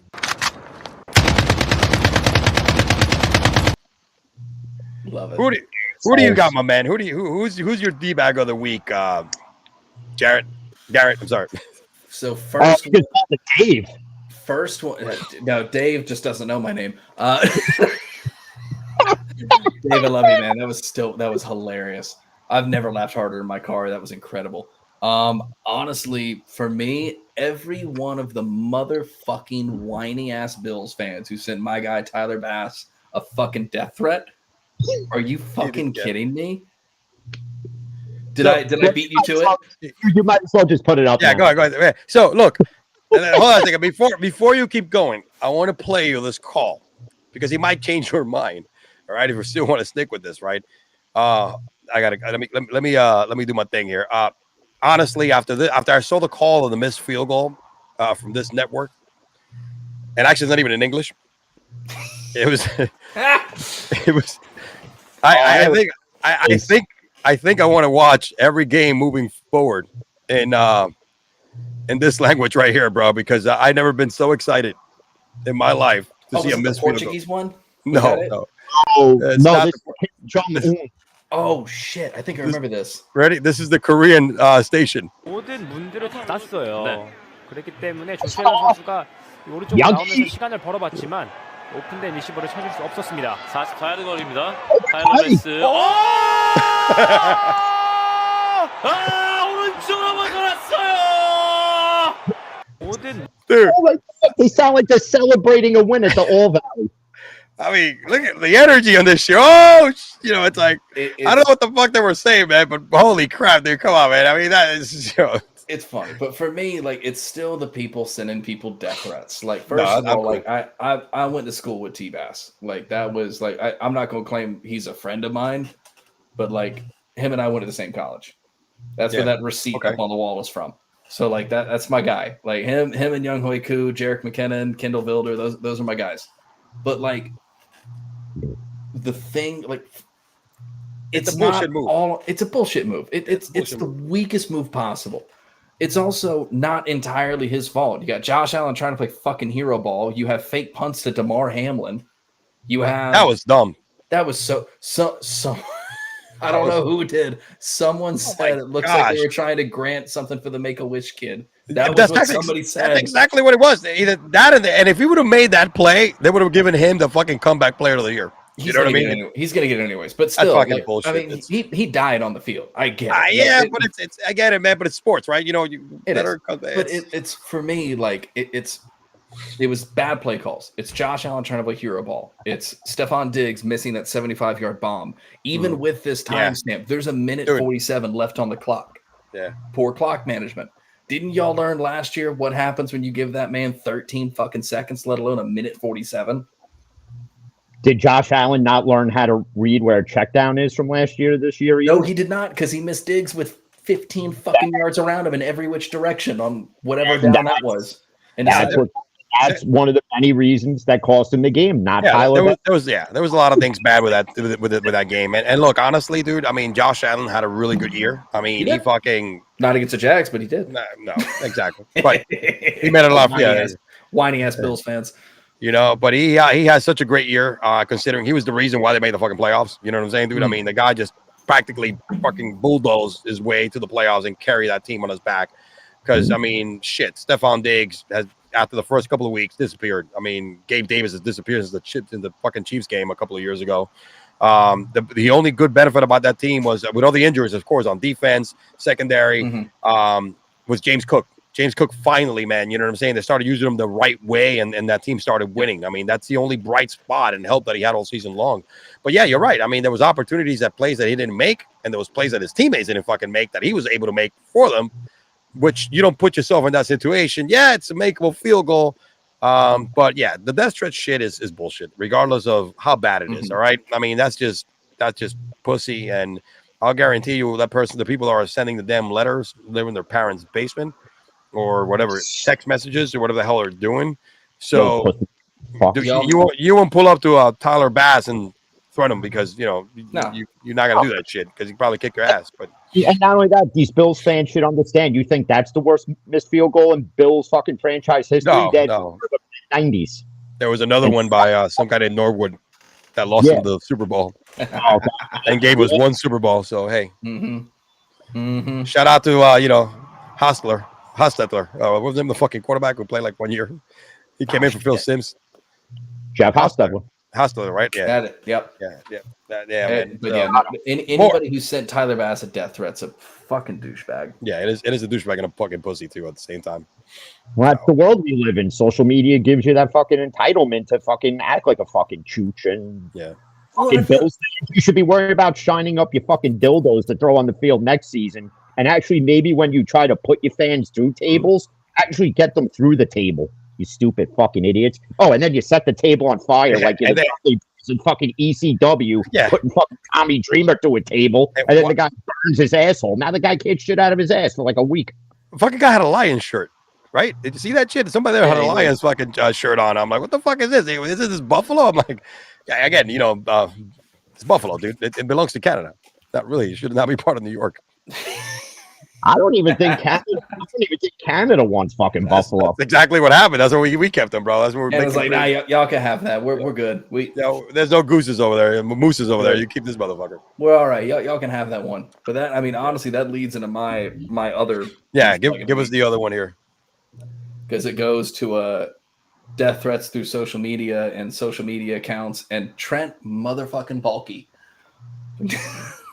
our GM, did his presser and it was the dumbest thing I've ever seen. So first of all, I don't expect him to give away the whole plan for the offseason. Don't expect that at all. Anybody who did is insane. I will give props to our media for raking this man over the coals. That was beautiful. They're sitting in there like, Trent, he didn't really bring any edge rushers. And like, there's ways you can answer that question. This man said that he doesn't live in social media, didn't live reading all the new stuff, yet he only answered questions or responded to questions that were said through Twitter or Instagram or Facebook or anything like that. So like, I think you read it and there's a good chance we might have found this motherfucker's burner account. God, dumb bastard. There's no proof at all, but there's too many coincidences. Alleged burner account. It's all like, I was joking with one of my buddies in the whole Jaguars Twitter space. It's all circumstantial, but there are a hell of a lot of circumstances. Like how many more times does a trap have, or like how bad does a trap have to look like a trap before you start to get suspicious? Like that's kind of how I'm feeling with it. Like it's he hasn't even started talking to Josh Allen yet. There's rumors talking about how he want to sign Ridley to a long-term contract. He is admitted to not talking to Josh Allen. When they asked him about bringing another edge rusher to the building, the proper answer was, yeah, we had starting two edge rushers compiled over 28 sacks between the two of them. That should have been your answer. Not, we didn't really have any edge rushers, come near, like name some of the edge rushers. And then I think it was Pete Prisco rattled off 4 right off the bat. Clowney, this guy. Clowney was in the building. He goes, well, he decided to leave the building. He goes, did you offer him? He goes, I'm not going to get into that. I'm like, oh, you didn't offer this man. Like watching, he threw coaches under the bus. He said, he basically said, oh, you can blame me, and then took none of the blame. He built this roster. He built this roster to keep his job safe. He did not build this roster to win. And that is why he is my second douchebag of the week. Oh, man. Not on par with death threats, but that was 2 nights ago when we think we all found this man's burner account. Shout out Broad Dog 1 through 4, because there's 4 of them. But he was calling things like, oh, we're taking Muma in the 3rd round or something like that, and then we took Chad Muma in the 3rd round, or we're taking Britton. He's responding to things that like only someone within that organization would know. So like, I don't know if it's true. It's all speculation. It's all circumstantial, but there's a lot of circumstances. Somebody told me that who has met Trent, that he doesn't seem like the burner account type of guy. But okay, that's fine. But then it's someone close to him who's doing this. Broad Dog 4 gained like 300 followers in 2 days. That shit was funny because we're all looking back and like, hey, we found him. Hey, yo, Trent, what's up? I mean, the whole burner account thing. I think every celebrity, every major athlete has one, right? Oh, dude. Because Durant's got like 5. I have 3 Twitter accounts. Granted, none of them are burners. One's my personal, 2 are the show ones. But I'm not a celebrity. I have 3 Twitter accounts. Like that's just it. But they're all show related. Yeah, no, I only have one. I have one, and it's all show related. I mean, and then I have like my personal Instagram and Facebook. That's I only advertise on Twitter for the podcast. Yeah, same. And the other ones are like fucking private. You know what I mean? Because I, pictures of my kid and all that kind of shit. Yeah. Nowadays with You don't need AI that and all out that, fuck that, man. I mean, No, it's you way don't need too that out much. there. Yeah, it's way too much shit going on. But yeah, Twitter is like, if you notice, I share a lot of my own. I don't do anything. You don't see anything on my family. Yeah, you see me, but you don't see anybody on my family or anything like that. So Because it's none of their business. Like exactly, that's just how it is. Like yeah, this is my alter ego. You deal with me, motherfuckers. You know what I mean? So. I watch guys on YouTube who are doing the same thing where people are like, why aren't your kids showing up anymore? He goes, because I want my kids to have a normal fucking life. Like if you see them in public, like that's fine, but like I'm not going to show them growing up on the fucking channel. Like no, if they're here, they're here, and if they're not, then they're not. Like stop worrying about it. This is my family. Fuck off. Like, don't be weird. All right, so the next one is dumbass of the week. You got dumbass of the weeks also on your queue, or use that douchebags? I can come up with a dumbass. I'll let you take the lead, and I'll swim around in my whatever. Let me see what I got. Are firing right now. Let me cue the intro. Dumbass, dumbass, dumbass, dumbass, dumbass, dumbass, dumbass.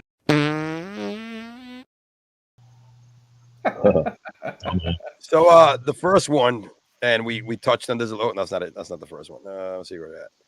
Damn it! I need to do a better job. Well, I guess I don't have it here. I guess I didn't put it on my damn screenshot, huh? Damn it! All right, it's well, anyway, Skip Bayless, a dickhead, for saying that the Detroit Lions legend Barry Sanders is overrated. Yep. All right, that's first of all, how the I mean, I know he did it because he was trolling, but that is the stupidest fucking statement you can make. And come on, man. It's again, I don't know ratings wise how well his show is doing after Shannon decided to leave and he has his fucking carousel of individuals. I mean, I ratings. I enjoy when Richard Sherman is there because he fucking lays it on him every single time. I can't stand Sherman, but he does a good job being contrarian with him, and he fucking makes him look stupid. Even so it's not different. But how can you say that about to me the greatest running back of all time? This guy only played like what 10 seasons? Not even 10 seasons. So, I don't know if he's the greatest of all time. I think he's top 5, no questions asked. Like there's plenty. There's a lot of really, really, really great running backs who play this game. Be Walter Payton, he's good. Barry Sanders, Emmitt Smith. Those are just three. Yeah. Those are the big three. Jim Brown, if you want to go back a little bit ways. Barry did it with a shitty team, bro. With no line and the quarterbacks. That's why he left. I get nothing but love for Barry. Don't get me wrong. Barry, Barry was Barry. Like it's a debatable between those 5 because if you depend on what not just the eras, but I think who played with more support or what. You know what I mean? Like I don't love Emmitt Smith. He's a Dallas Cowboys fan. I like Emmitt Smith, but the fact that Emmitt Smith played with a loaded fucking team most of his career. You know what I mean? I mean, that offensive line, Jim could run through their shit for 1,000 yards that season. You know what I'm saying? At this age, all right. So, but you couldn't tackle Emmitt, which was the other thing. You couldn't do it in college either. Emmitt did a really good job. If you watch his game, he would kind of lean into the tackle, then pull out a little bit. Emmitt was just power, man. Emmitt was just powerful. Barry was fucking everything. Barry was just like, man, he just couldn't tackle, man. He was like a fucking little juke ball. I mean, like a little juke. You were just fucking juking everybody, man. And then he also was strong. Yeah. But that team sucks so much. The only reason they were on TV was probably to watch Emmitt Smith play. I mean, Barry Sanders play. For sure. That's what he was. All right, I'm with you on that. For me, I would agree 100% with that. Skip's always my dumbass of the week. Fucking idiot, man. I can't stand Skip Bayless. I can't stand him. He said what?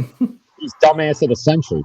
He is. There's too much bleach in that brain. It's leaked through his skull from that frosted tips and hair bleach he's doing. I'm glad he said he could never have kids because he would not give him the time because career means more than anything else. Remember when he said that shit? I'm so glad he doesn't have kids because he'd be a fucking shitty father. All right. Imagine kids coming beating from his sperm. All right. Him and Craig Carton go blow for blow with dumbass of the week for me. Exactly. I'm like, what the fuck, dude? You know what I mean? I fucking hate Craig Carton. I'm going to be honest. Do you know the only reason why I know he existed is clips from Twitter? That's it. I didn't know who he was. I didn't know he had a show. I'm sure if Craig, if you're listening, I'm sure you feel the same way about me. You don't know who I am either, which is fine. I don't care. But like he's like, oh, Jaguars fans, we don't like talking about you, but we have to. And then he says that dumbass shit he said about Dak Prescott. I'm not a Cowboys fan. One of the other awards is most overhyped team of the season. It's called the Dim Boys Award because that's just who they're always. It's our year. It's always our year. That had been our year since Friday was released. No, exactly. No bullshit. Before Dim Boys has been Friday was released after they won. Way 1995 was when Friday was released. That's right. Barry Switzer won 95. You're right. Yep. God, I saw that movie in the theaters, bro. I'm getting old. Coolio was top of the charts when. Yeah. I'm not even kidding. Yeah, with Fantastic Slides and shit like that. Something like that. Yeah, it was that. TLC was in there with Creep and Waterfalls. Yeah, Boys to Men was top 5 in the charts. Great album, bro. I was getting ass like that. Oh, for sure. Shit, bro. It's Craig Carton. I was in high school. I was like 16 or 15, but I was getting ass at that time, bro. I was like,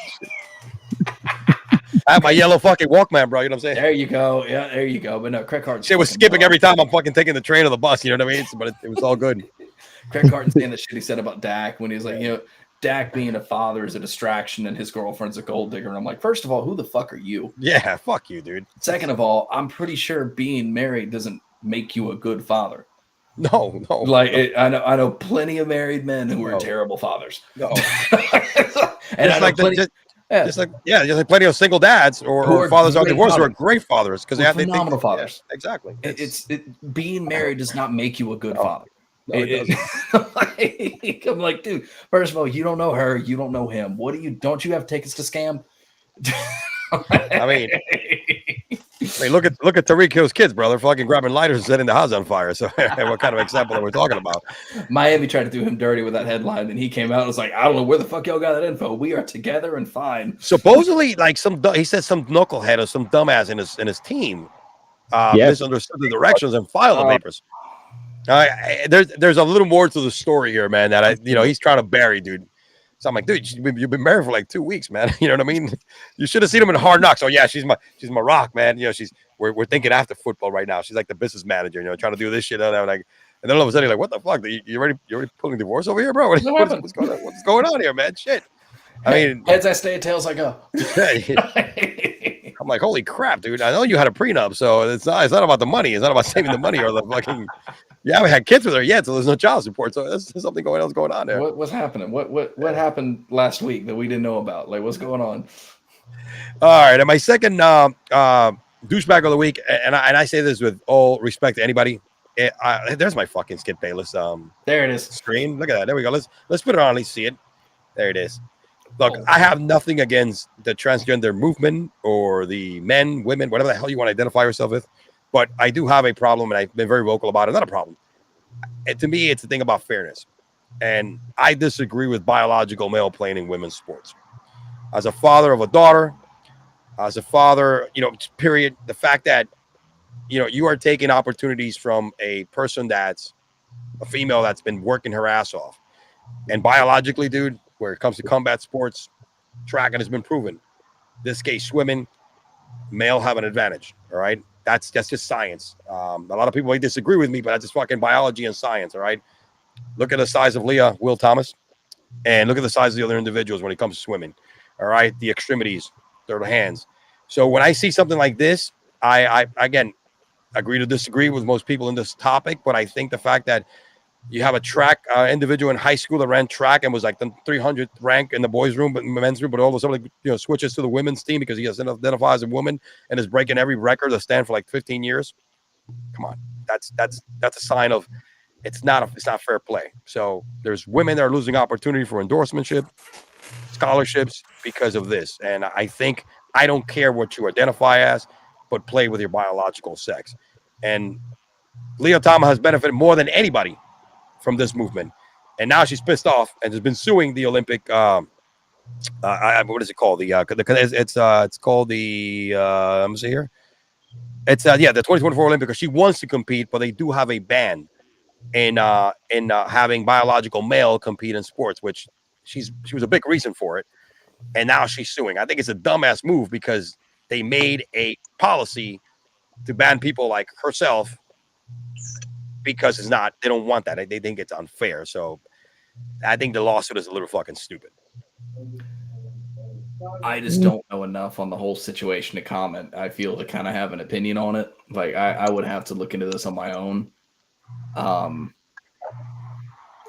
don't necessarily I do know like they'll test for things like testosterone and stuff like that. So this isn't going to be a situation like in South Park where they had the Randy Savage character.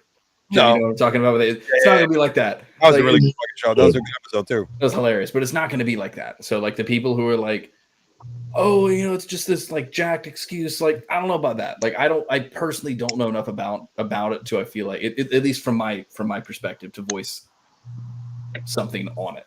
I mean, so my main thing is I think chicks with dicks outplay the chicks with a vagina. All right, that's my point. Listen, if you just like they want like the USA box. Actually, see, USA Boxing is allowing. Who's trying to pass a bill now to allow, biological male who identifies women to participate. That does go back to the testosterone thing I was talking about, where they'll test. I get it. Listen, dude, you can take as much testosterone as you want of a dude, man, but put him in the ring with a girl. It's look at whatever Silver Fox, whatever his name is. He also does MMA. Have you seen him play? Fight against these women. I mean, he bucked the jaw of somebody else. It's just biologically, bro. You could take as many testosterone or less as you want, or whatever the case may be. It's not gonna reduce your hand size. It's not gonna reduce your extremities. It's not gonna reduce your power, man. It just, it's still. I think it's still a matter of safety and fairness. But I think that I hear what you're saying. I think the lawsuit is stupid though, because they already have a fucking law in place that says no, you're not gonna do this, and we did this because of what happened. Based that she was a big factor why they did this. So, like I said, I'm a fan of women playing women's sports. Just don't put this on TikTok, or it'll be deemed hate speech again. Yeah, yeah, most likely. You heard about that one? We spoke about the sports thing. Yeah, they again. I didn't mean for Jim to deactivate his fucking account when I sent him this, and he went and deactivated it. That was not my intention. Oh, but I also told them why. So you know how you could put reasons why you're deactivating it? I said because your policies are as loose as your mother's snatches. I know. Because what they allow on the app, and then when you speak truthful facts about another thing, that isn't okay to put on there. But having like digitized like blowjob scenes on TikTok, that's fine though. It's all well and good. Good job, TikTok. I ain't never found those, but all right. Seen it. For me, like on the comment email you were talking about earlier, I just personally don't feel like I know enough about the situation and the bylaws and everything else to get into that, and kind of the rules on what would both either allow something like that or not allow something like that. I feel like though you're right. In fairness, is I think what everybody wants that. Dude, I get videos taken down from 9/11 every fucking time I put a video, and something crashes into the towers. Right, I'm like, dude, it says it's not hate speech, it's complete graphic violence. I'm like, they play this shit in every fucking channel on 9/11. Yeah, I take that shit personal because I was there. You know what I mean? Yeah, dude? exactly. So I'm like, fuck you, dude. I stopped posting, and I'm like, it's just a way of suppress certain people's view. I mean, and trust me, dude. I mean, everything we said here today, we joke around.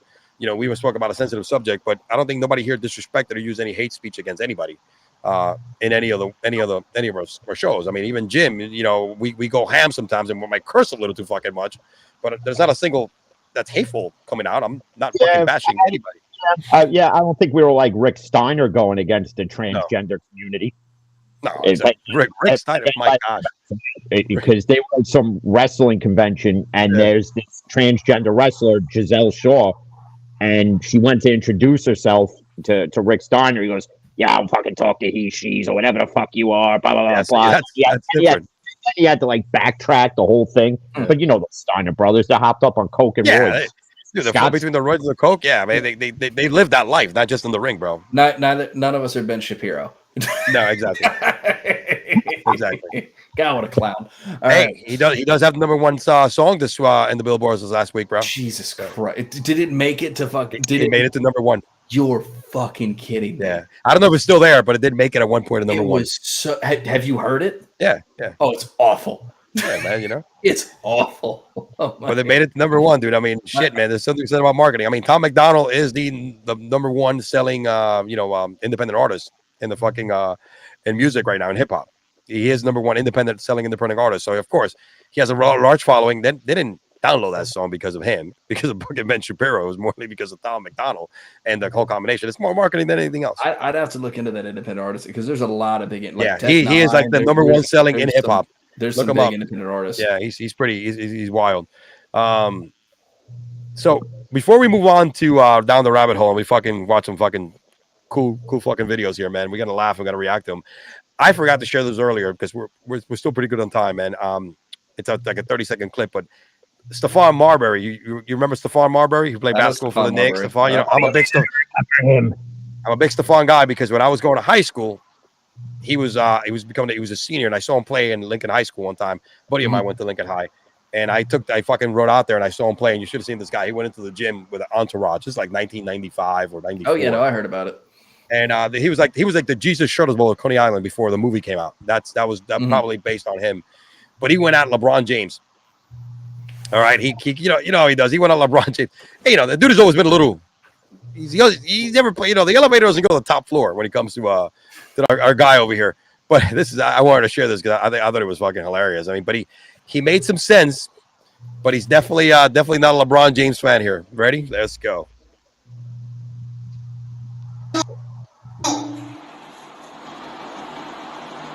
LeBron, how you gonna be better than Michael Jordan? We're not talking about me. I'm shit. I'm doodle stuff. We're not talking about how you gonna say you're better than Michael Jordan and you can't shoot.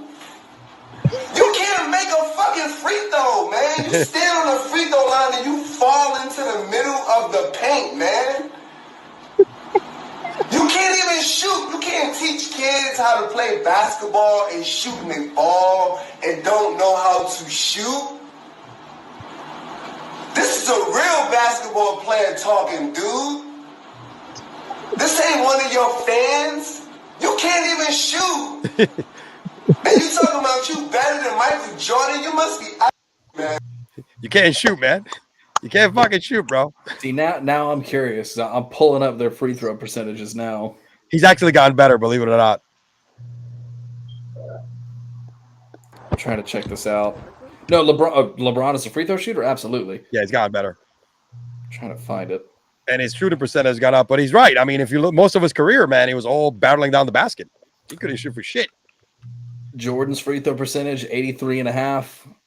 LeBron's is 73.5. That's bad. Oh yeah, no, that's not nowhere near as good. You're right. Shit, he can't shoot. Wow. He can't. He's right. Stephon Marbury's fucking right. I thought he was a fucking nutcase. He is fucking. He can't shoot. He's right. I just wanted to look because I know he's right. If Tim is listening, Tim's gonna get me on this if I'm wrong. Jim, you know Tim. Yep. Tim's one of the guys who listens to 1420, and he's on it. I've been wrong before with something. He got me quick, and I was like, "Hey, look, if I'm wrong, call me out. Like, I appreciate it. Like, I will. Like I said, I've been wrong before. I'm willing to bet every dollar I ever make that I won't be wrong again." That dude, shit, man. If we were all right, if we were right on everything we did, we would not be sitting here talking shit with each other. No, Wall Street doesn't have a show. Exactly. We Exactly. don't have our own Skip Bayless show. Exactly, bro. All right, bro. So let's start off the down the rabbit hole where we fucking look at the internet. We go down the rabbit hole looking at the internet video, bro, just like most fucking people do not age.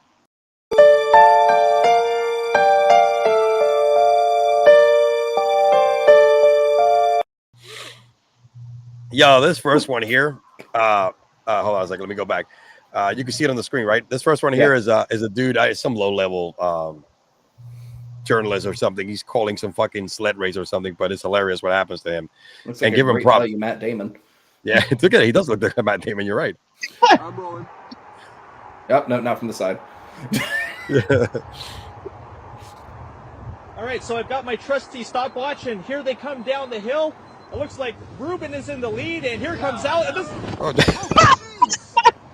I've seen this. That was a bad idea. Riverside Park, Rob left. Global News. It's so finish the fucking piece, though. Hey, it's stand up, man. You got to do your time. You got 15 minutes. You do 15 minutes. I'll give him props for finishing it. He did. And then the stopwatch is going. Fuck up. The stopwatch is going off now. I've seen the like the beginning and middle part. I'd never seen the end. Oh man, look, let's see him over here. He's fucking. Let's see this again. In the lead, and here comes out. Oh shit. There you go. That's a bad idea. At Riverside Park, Rob left. Global News. Oh, give him credit, man. That's a fucking professional right there, man. That's a professional. I'll give him props. That was good. That's a professional right there. Let me go ahead and go over the real rabbit hole fucking TikTok. That's where I saved some of these, man. So oh boy. Yeah, this is Some of these are, you're gonna watch no guys fucking doing the, trend dances or any of that shit. That's not what we do here. I live vicariously through my girlfriend for TikTok. Yeah, that's like Jalen runs our TikTok platform. I run our Twitter. Okay. I'm like, dude, you can handle that if you want. And then my girlfriend will just send me shit. No, see, so because I put a lot of my sports, I do a lot of edits on videos and stuff like that. Yeah. So I play TikTok a lot too. So that's another way of doing this shit. So I'm gonna start. Hold on a second. Let's so I don't get freaking confused here. All right, we're gonna start with this guy right here. He's pretty fucking funny. Why are the people $30 trillion in debt giving us our credit scores? Why? you get that, right? That's a good point. That's a good point. That's a really good point. That's the federal government is giving her a score for the 30 trillion in debt, right? Like my debt's bad, and it ain't that bad. All right, here we go. Hey, here's these are our boys right here from the deli in Boston. This is pretty fucking funny. Taylor Swift and Travis Kelce? What are you guys doing in my deli? What's up, bro? I just played a show at Gillette. Played a show? 6 inches of ice. Yeah. I saw Bill Belichick packing his bag. Wish you were playing with me, sweetheart, real good. Travis, are those my earrings, man? These are mine. You wear Taylor's earrings, Trav? Bro. You're really pissing me off right now. Listen, don't come in here acting like you're the #1 tight end of all time, because I know she's wearing that 87 for Gronk. Gronk's a lot better than you. No, I got this custom made for Travis. You got the greatest tight end of all time, and you say this, bro. Come on, bro. Okay. Maybe the greatest podcast tight end. Pissing me off. Podcast tight end. Me like this. You've never talked to me like this before. I'm confused. Is this like a real couple, or is this like a publicity thing? It's not real. It's not real. It's not real? No, bro, it's not real. Are you breaking up with her right now? Last 6 months meant nothing to you, Travis? I sat with your mom and went like... Yeah, I really wish you didn't though. I've been sucking. The past 2 weeks I've been sucking. We barely made the playoffs. I couldn't even see you playing with that ice out there. I'm done, bro. You know what? I'm done with you, Travis. I'm done with you, Travis. I'm done with you. What's your type? What is your type? Red bone, bro. Red bone. Not that. I don't fucking sing with blondes, bro. Taylor. They fucked me up, bro. Taylor, I'm gonna leave my number on the way out if you want to fuck with a real gangster, sweetheart. Gangster, pal. Like, you look just like my brother Jason. You know that? No one even fucking likes you. I make millions off a podcast. Yeah, you make millions off a podcast. You live in your mother's fucking basement, bunk beds with Jason, you fucking loser. What? Oh, man. That's how they're really gonna break up too. No, exactly. It's not everybody knows it, man. We're New Yorkers. Everybody's got a permanent stick up their ass 24/7. We're New Yorkers. Up the fucking pace when you're walking out here. We're New Yorkers. They don't take cash no more in this fucking city. They don't take fucking cash. We're New Yorkers. Your morning coffee is gonna cost you about $10 unless you're an almond milk freak. It's gonna cost you about $15, or with the oats about $17. We're New Yorkers. They want to pass an $18 bill just for congestion to get into the city. You believe that? They just passed it. I think they just passed it a couple weeks ago. What do you mean they just fucking passed it? They just passed it. Wait, where the fuck they get the ball passing? Bad enough I'm getting hit for 30% in taxes. We're New Holy shit, 30. Jim is already up to 30%. I have no fucking In the idea. city, probably. I don't even go to the city because I'll get fucking trampled by fucking migrants and fucking masked splinter rats. That was one of the biggest fucking eye-opening shit when I moved from New York to Florida 20 fucking years. It's gonna be 20 years in March. Dude, I got a job and I was making about $15,000 less. And I'm like, I knew that I was gonna get paid less because New York, there was a difference in salary, right? But when I get my check, I'm like, what the fuck? It's only like a $20 difference. You know what I mean? From like my net that I was making over there before. I was like, whoa, this is a fucking great deal. And then I figure I was like, motherfucker, it's the taxes. You know what I mean? And then when I switched my insurance, I had an old used beat up car, bro, because I never drove. I always said that as long as I lived in New York, especially in Brooklyn, I was never gonna buy a new car. No, because my shit's in the street, And my insurance was like in Brooklyn. I was paying like $1,600 back then for the year, right? For like the lowest fucking shit you could do. This is 2004. I come over here and I'll be like, yo, can I get the equivalent to it? My brother goes, just ask for PIP. What the fuck is that? Don't worry about it. Shit was like $250 for the year. My rent was about $150 less for a fucking full apartment, not a fucking basement apartment that I was paying. You know what I mean? So all of a sudden I'm like, yo, I am like living the dream, dude. Life just fucking changed. And that's the reason why I haven't left. You know what I'm saying? It's like, dude, I could never, we went up there for the company I work for. We have corporate offices in New York. Mm-hmm. And we went up there for a 1.5 day meeting, and I'm walking around the city. It's downtown, so it's like downtown Manhattan, Grant Parker Place. Am I making that up? Park Avenue. Somewhere. I don't know where the fuck I was. I'd have to look it up. But we're walking through, and I'm talking with one of my coworkers. His name's Brian. I'm like, dude. He goes, what? I'm like, I can never fucking live here. He goes, oh no, me neither. He goes, my wife and I would kill each other. No, see, when you're from over there, it's not a problem. Now that I've been gone for a while, and you know, Jim lives in Long Island, which is a lot nicer too. So than it is. I live in the 5 boroughs, so I lived in Brooklyn most of my life. But I hung out like every single fucking borough. You know what I'm saying, dude? I was in Manhattan a lot. I was in Queens. I was the Bronx for the games and shit like So I fucking went around, dude. I went around more than a fucking $5 bill and a fucking crackhead, you know, for a BJ. So it was insane. All right, so. It's funny. I there. It's great, right? You were like, it didn't matter. Once I left, right, and I came down here in Florida, and you know the weather, and you know, fucking, I'm living in a better place, in a fucking better neighborhood, and all this shit. And I'm like, fuck, I will go back. And I'm like, how the hell did I make it out here for so many years? You don't want to go back now. Yeah, Do you in Brooklyn the other day? No, I know, but I'm not. They did a wellness check on some guy or whatever. And they found like some woman's like housing a fucking corpse in the fucking freezer. Like, wait, she's a female fucking Jeffrey Dahmer? What the fuck is this? It's there. That's just a Tuesday in certain parts of Florida. But well, Florida has some. Listen, Florida has some stories, dude. Everybody think that when you go like out of like the tri, like I like to call it the tri-county area, which is South Florida, you know, West Palm, Broward, and stuff like that. Everybody thinks that the action is down here. No, dude. Let me tell you something. The crime is just different when you go. Up north, you know what I mean?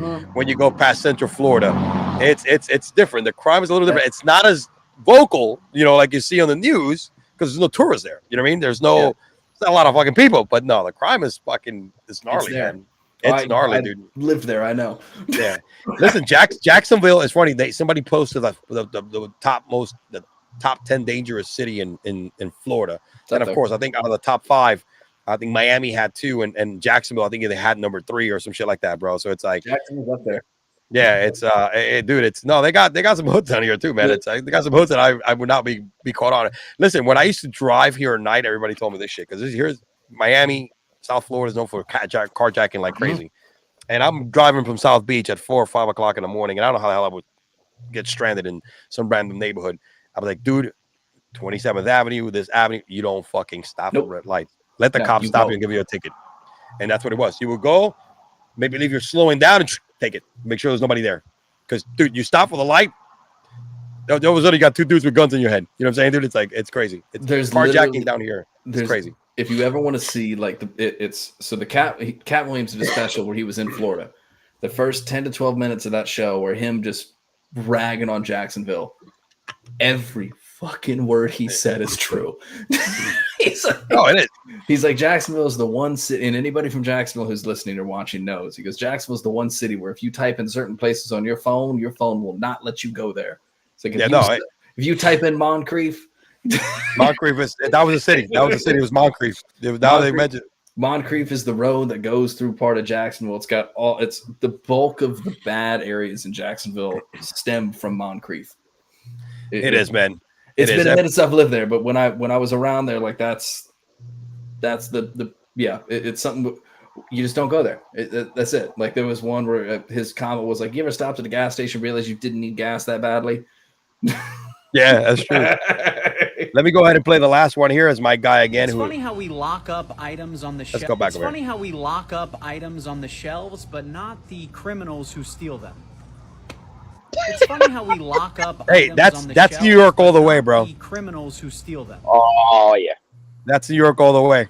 With your new fucking douche bag fucking law there, that anything under $800, you got to get released the same day. Never. And now with that, they give you Mets tickets. Yeah, that's true. That's a punishment. That's a punishment right there. You got to see the Mets. I mean that in California, man, it's what they do, man. It's pretty much what they do. I also don't understand why I have to go get somebody to unlock the case so I can get a toothbrush head. Like, well, that tells you. That's at Target now to get fucking shaving razors. Mm-hmm. Yeah, those shits are expensive, bro. That's because people fucking taking them, bro. I know. It's expensive. Well, they ain't using them to shave. They're using them to cut up a little something else. Yeah, you know? man.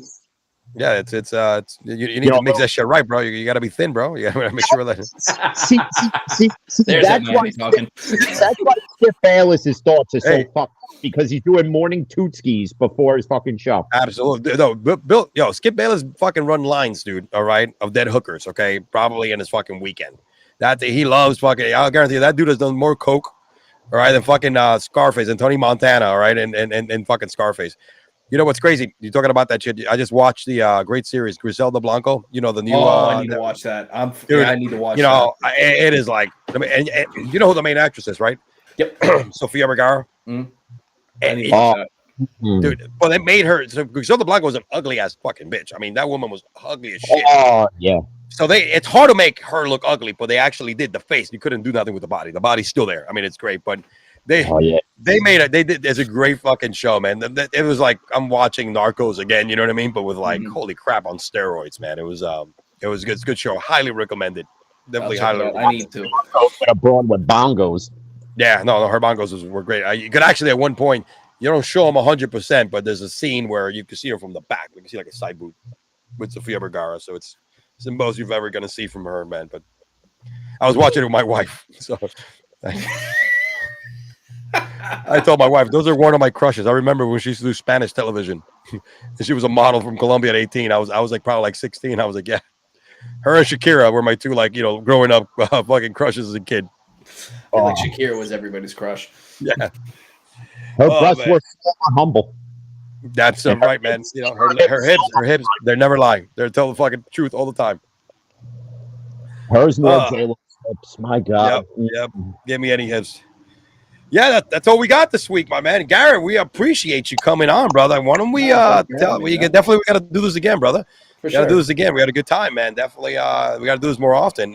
Tell us again where they could find you, all right, where you're up to, shows, all the good stuff, one more time. Got 3 different shows that we do. So we do 2 Dudes of Sports News. That's me and like one of my best friends from college, Jalen. Go check that out. That comes out lately, anywhere from Saturday to Wednesday, somewhere in that window. It comes about once a week. Go check out me and Jim doing Steel and Teal. It's not going to be one this week. I think I'm still 1 game ahead of you in picks. And I think, did you take the Niners? Or did you take the Lions? No, I'm going Ravens Lions. You going Ravens Lions? Okay, so I'm going Ravens Lions too, which means I might win. I might win the playoff. But it's all right. I won the regular season. It's all we good. got Super Bowl too. We got Super Bowl too, so we can at least tie. You got 1 game ahead of you. We could tie. We have a gentleman's tie. But go check that out and go check it. Is This a Bad Take? There should be a new episode coming out later next week. I just gotta find the time to record it. It's 10 minutes of me screaming into the void. The most recent episode we did was the Jaguars collapse. I did that after week 18. Yeah, I heard that one. That was. I thought you might need some help. You know, we're good. Like I said, I'm fine. I'm at the 5th stage of grief. I'm good. I'm at acceptance. We're fine. but that's what I was saying. Like I said in the episode, we went 9-8, and our biggest free agent signing was a 3rd string running back who did nothing. What the fuck did we expect? Like that's just where I'm at. Yeah, I'm calling for this now as a non-Jaguar fan, but likes watching them play. Fire the GM. We have been asking for that since he got hired. Hashtag fire Balky. Hashtag free Kyle Pitts. Hashtag Bill Belichick put sleeves on you. Kyle Pitts might be free. I think he's going to be a free agent. No, he's finally free from the Falcons. He has a chance to actually succeed now because he's got a new Arthur Smith didn't call him fucking plays anymore. But no, but they don't have the quarterback either though. No, but they can at least scheme him and actually throw to him. But fuck is talking about Balky. There's actually, if you look it up, there's a video of someone doing Jaguars trivia. It was what's this and this player, like is it this is it answer A or is it answer B? And she says into the microphone in front of the entire fan base and on national TV, C, fire Balky. This is back when before Doug was the coach, and I'm like, yes, you said it. That motherfucker's still not getting fired. I'm not worried. If anybody can do my job better than me, come do it. I'll take half your salary, big dog. Shit, man. Fucking A. I'll take. I said the same thing to the Jets when Zach Wilson averaged a yard a play. You give me half what you're paying that man. I'll come up there play. I can get you 2 yards. I promise. Zach Wilson. Snap it and fall forward. That's another one that's going to end soon, too. He's getting traded. And that was part of the reason why he didn't want to come back to be the starter, because they told him when they benched him, you know, however the season ends, which you should have known was going to end with no playoffs or anywhere near that they are, in fact, going to trade him. I don't know, man. What you're going to get for him is maybe some shoulder pads and a new tackling dummy. So, good job, Jets fan. I really don't know. Shoulder pads. They might be new to them shoulder pads. I think they'll be used. I mean, I don't know what kind of value they're going to get in return, but hey, you know, we've seen other crazy shit happen. They might have to trade him for a fucking. They might have to trade him for a Seabiscuit Achilles tendon, because when Rodgers tears the other one 19 seconds going into this season, because you're going to do nothing to revamp that offensive line whatsoever again. Not going to change the turf at fucking MetLife Stadium, which, by the way, Google Maps or any fan of the Jets, you play in fucking New Jersey that smells like swamp ass. Okay? You don't play in New York. Until you're a winning franchise, you can't claim anything, New York. Same thing, unfortunately, with the Giants. I know, man. It sucks that we don't have none of us play fucking in New York. Trade Zach Wilson for a reservation at Rayo's. Buffalo is the only fucking team that's in the state. You would need Bo Diesel to die to get his table at fucking Rayo's. Just a reservation. That's all they need. Yeah, Buffalo's the only. It's just one person. It's just a GM. I just want to get in. Buffalo's the only team that's actually in New York. Yeah, that's it. They're the only New York team. They're the only. They're if you want to say, you know, what do they play? They play in New York. The other two, Jersey, but you know, the New York Giants and New York Jets. And the Nets did the right thing. The Nets were like, we're the New Jersey Nets, and they went to Brooklyn. It's like, now we're the Brooklyn Nets. Like, yeah, you're right, because now you play in New York. Until then, you were across the river. Like that's. Yeah. No, but they were the Jersey Nets for that was because they were their ABA team too. So they came over from the ABA. So when Jason Kidd was playing there too, when they were in the New Jersey Nets. Yep. Vince Carter. Yep, and Vince. Yeah, Vince played there for a little bit. Kenyon Martin. Oh, Kenyon Martin. Oh, we lost Jim. There he is. He's back, bro. Yeah, that was quick. He went in and out. He was like the fucking Matrix. He was like. Did you hit something, Jim? No, I didn't hit nothing. I don't know what the hell happened. Morpheus must have summoned me for something. That was more time than Rodgers was on the field for the Jets this season. You spent more time gone than Rodgers did on the field. Speaking of that, Pat McAfee should have us on the show, not Aaron Rodgers. I think we bring more readily available content. I don't think anybody wants to see Aaron Rodgers put his ugly fucking feet up on TV. I mean, Rex Ryan might, because, you know, he salivates at fucking toes, but whatever. God, I'm surprised more shit didn't come out about Rodgers from the New York media. Y'all are ruthless up there. Because I mean, like I've been saying, give it time. Actually plays more than 19 seconds. He needs to play. He needs to play. If he doesn't play, there's no ammo for them to fucking. It's coming. Like it's. Perfect example. I know Rex Ryan has a tattoo of his wife wearing a Bills jersey, and it used to be a Mark Sanchez jersey. The only reason why I fucking know that is because y'all's media was like, "Hey, guess what? This is why Sanchez is getting the starts, because he has a tattoo of his wife wearing a Sanchez jersey." I'm like, what? I never seen this. I never seen Rex Ryan's wife, man. But looking at him, I don't think Mark Sanchez probably be tapping that ass, bro. You know what I mean? I mean, I think the dude could do a little bit better. He was a bad looking guy, bro. You know what I mean? So, all right, guys, we will see you definitely next time, Gary. We appreciate you coming on, man. You know, another edition, another one in the books, Jim. Like anything else, this is your boy E-Man from the Average Joe Sports Talk Podcast, and always with my guy Jim from the Fan in the Van. We will see you next time. Peace out.